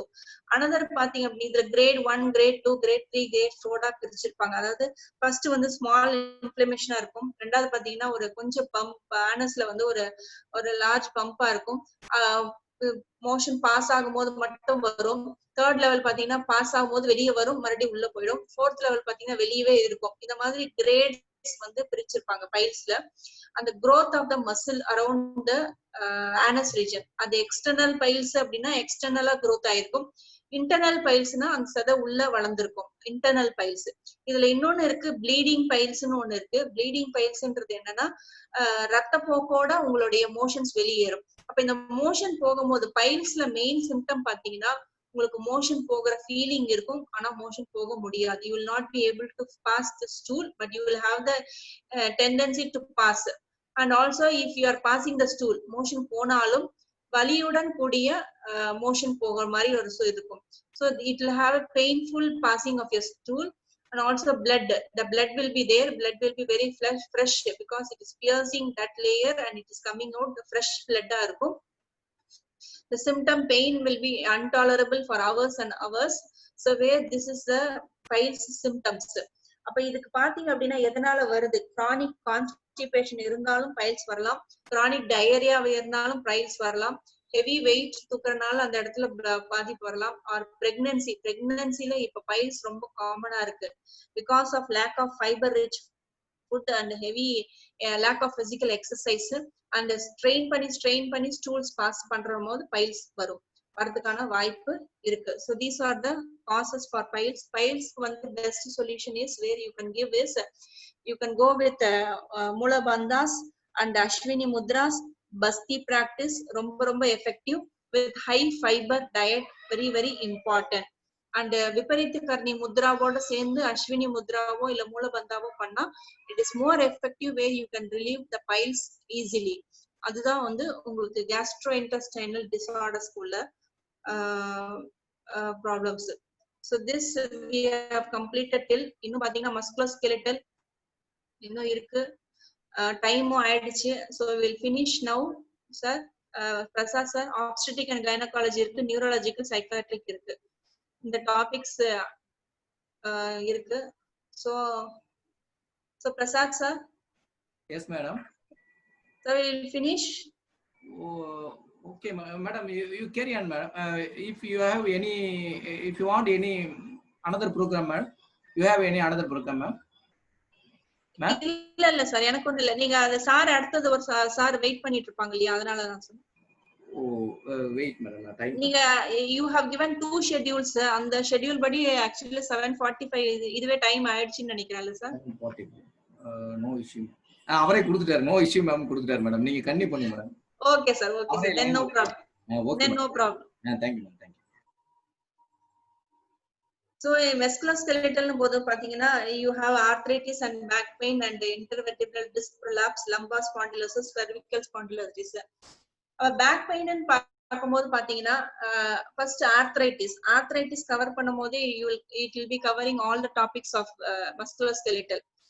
Arthritis ன்னு பாத்தீங்கன்னா it is an inflammation of the joints where all your joint space, for example small joints ல இருந்து big joints வரைக்கும் it is going to be affected.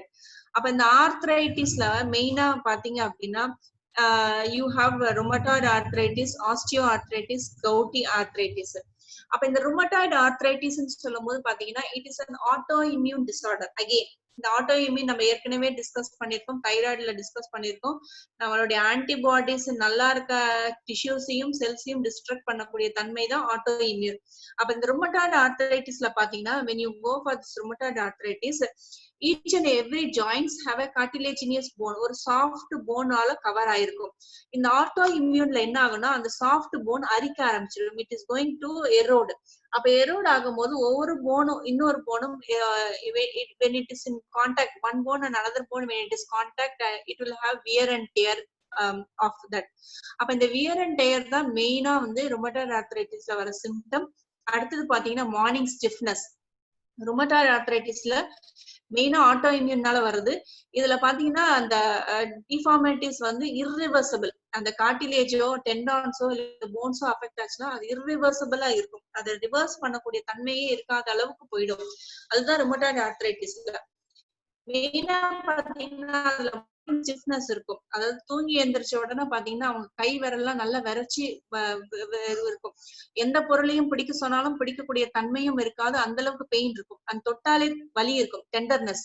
அவங்க உடம்ப பாத்தீங்கன்னா அவங்க பக்கத்துல போய் அவங்க உடம்ப தொட்டாலும் டெம்பரேச்சர் ரைஸா இருக்கும். அந்த நோடியல் ஃபார்ம்ஸ் அண்ட் பம்ப்ஸ் ஃபார்மேஷன் இருக்கும்.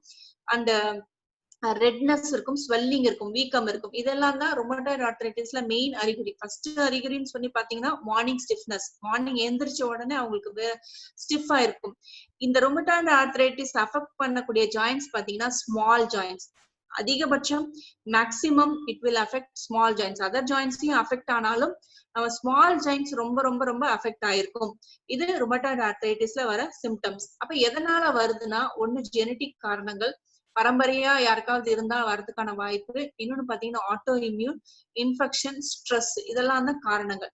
இது அடுத்தது பாத்தீங்க அப்படின்னா ஆஸ்டியோ ஆர்த்ரைட்டிஸ். இந்த ஆஸ்டியோ ஆர்த்ரைட்டிஸ் சொல்லும் போது இந்த ஆஸ்டியோ ஆர்த்ரைட்டிஸ்ல பாத்தீங்கன்னா மேஜர் ஜாயின்ஸ் தான் அஃபெக்ட் ஆகுது. பாத்தீங்கன்னா பேக், ஹிப், நீ, ஆங்கிள் இந்த மாதிரி பெரும் ஜாயின்ஸ், பெரிய பெரிய ஜாயின்ஸ் அஃபெக்ட் ஆயிருக்கும். அப்ப இந்த பெரிய ஜாயின்ஸ் ஆஸ்டியோ ஆர்த்ரைட்டிஸ் வர்றதுக்கான காரணங்கள் பாத்தீங்கன்னா it is because of calcium deficiency. நம்ம ஏற்கனவே தைராய்டு டிஸ்கஸ் பண்ணும்போது பார்த்திருக்கோம். ஹைப்போதைராய்டிஸ் இருக்கும்போது கால்சியம் தைராய்டு ப்ராப்ளம் இருந்தாலே கால்சியம் மெட்டபாலிசம் சரியா இருக்காது. அப்ப கால்சியம் மெட்டபாலிசம் சரியா இல்லை அப்படின்னா கால்சியம் குறைபாடு நம்மளுடைய ரத்தத்துல ஆகும்.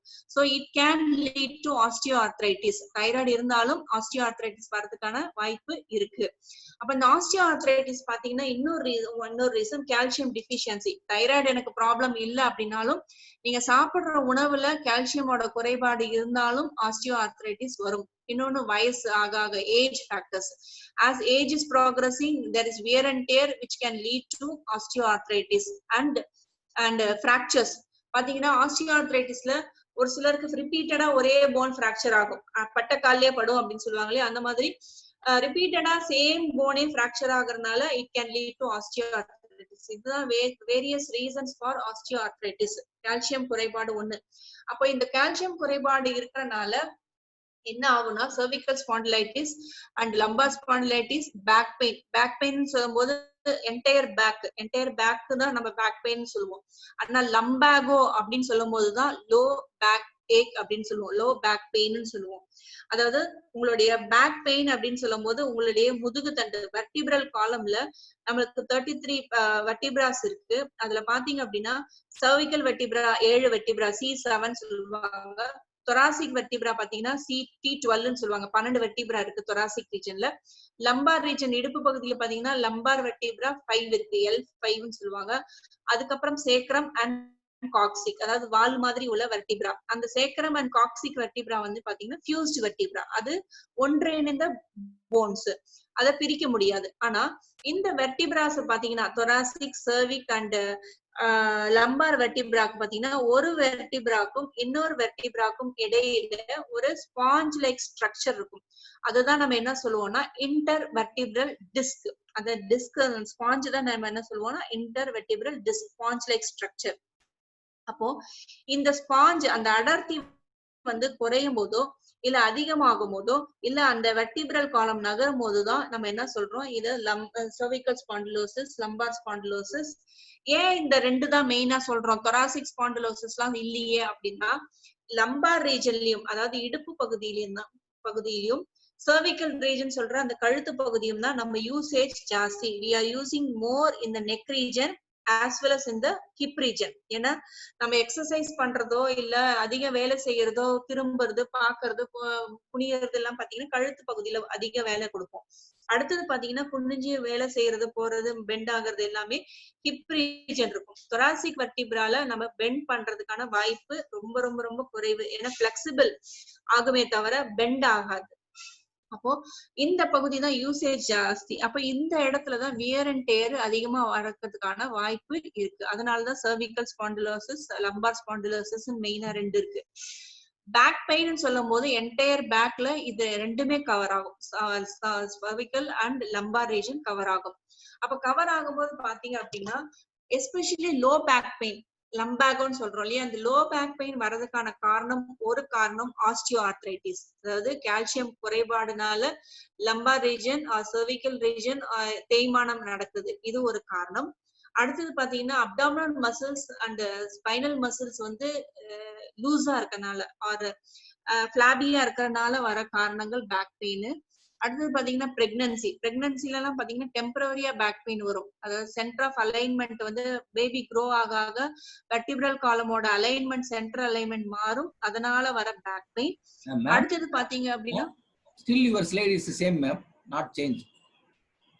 இல்ல இது ஆஸ்டியோஆர்த்ரைட்டிஸ் தான் எக்ஸ்பிளைன் பண்ணிட்டேன். Okay madam sorry carry on. And அதனால வர பேக் பெயின்ஸ். அடுத்தது பாத்தீங்க அப்படின்னா வெர்டிபிரல் காலம் மாறுறதுனால வர சென்டர் ஆஃப் அலைன்மெண்ட் மாறுறதுனால வர பேக் பெயின். இது பிரெக்னன்சில டெம்பரரியா நடக்கிறது. So these are the reasons for the back pain. Especially abdominal obesity வந்து பேக் பெயின் வர்றதுக்கான காரணமா இருக்கு.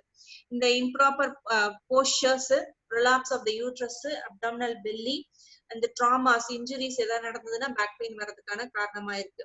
அண்ட் ஆல்சோ பாத்தீங்க அப்படின்னா ஸ்லீப், தூக்கமின்மை ஒரு காரணம். இன்ஃப்ளமேட்டரி பெல்விக் டிசீஸ் சொல்லுவாங்க, அதாவது பெல்விக்ல இன்ஃப்ளமேஷன் ஆகுறதுனால வர ப்ராப்ளம்ஸ். அப்புறம் பாத்தீங்க அப்படின்னா இதனால பேக் பெயின் வரதுக்கான காரணமா இருக்கு. அப்போ ஆஸ்டியோ ஆர்த்ரைட்டிஸ் பாத்தீங்க அப்படின்னா these are the various reasons why cervical spondylosis, lumbar spondylosis, back pain நடக்குது.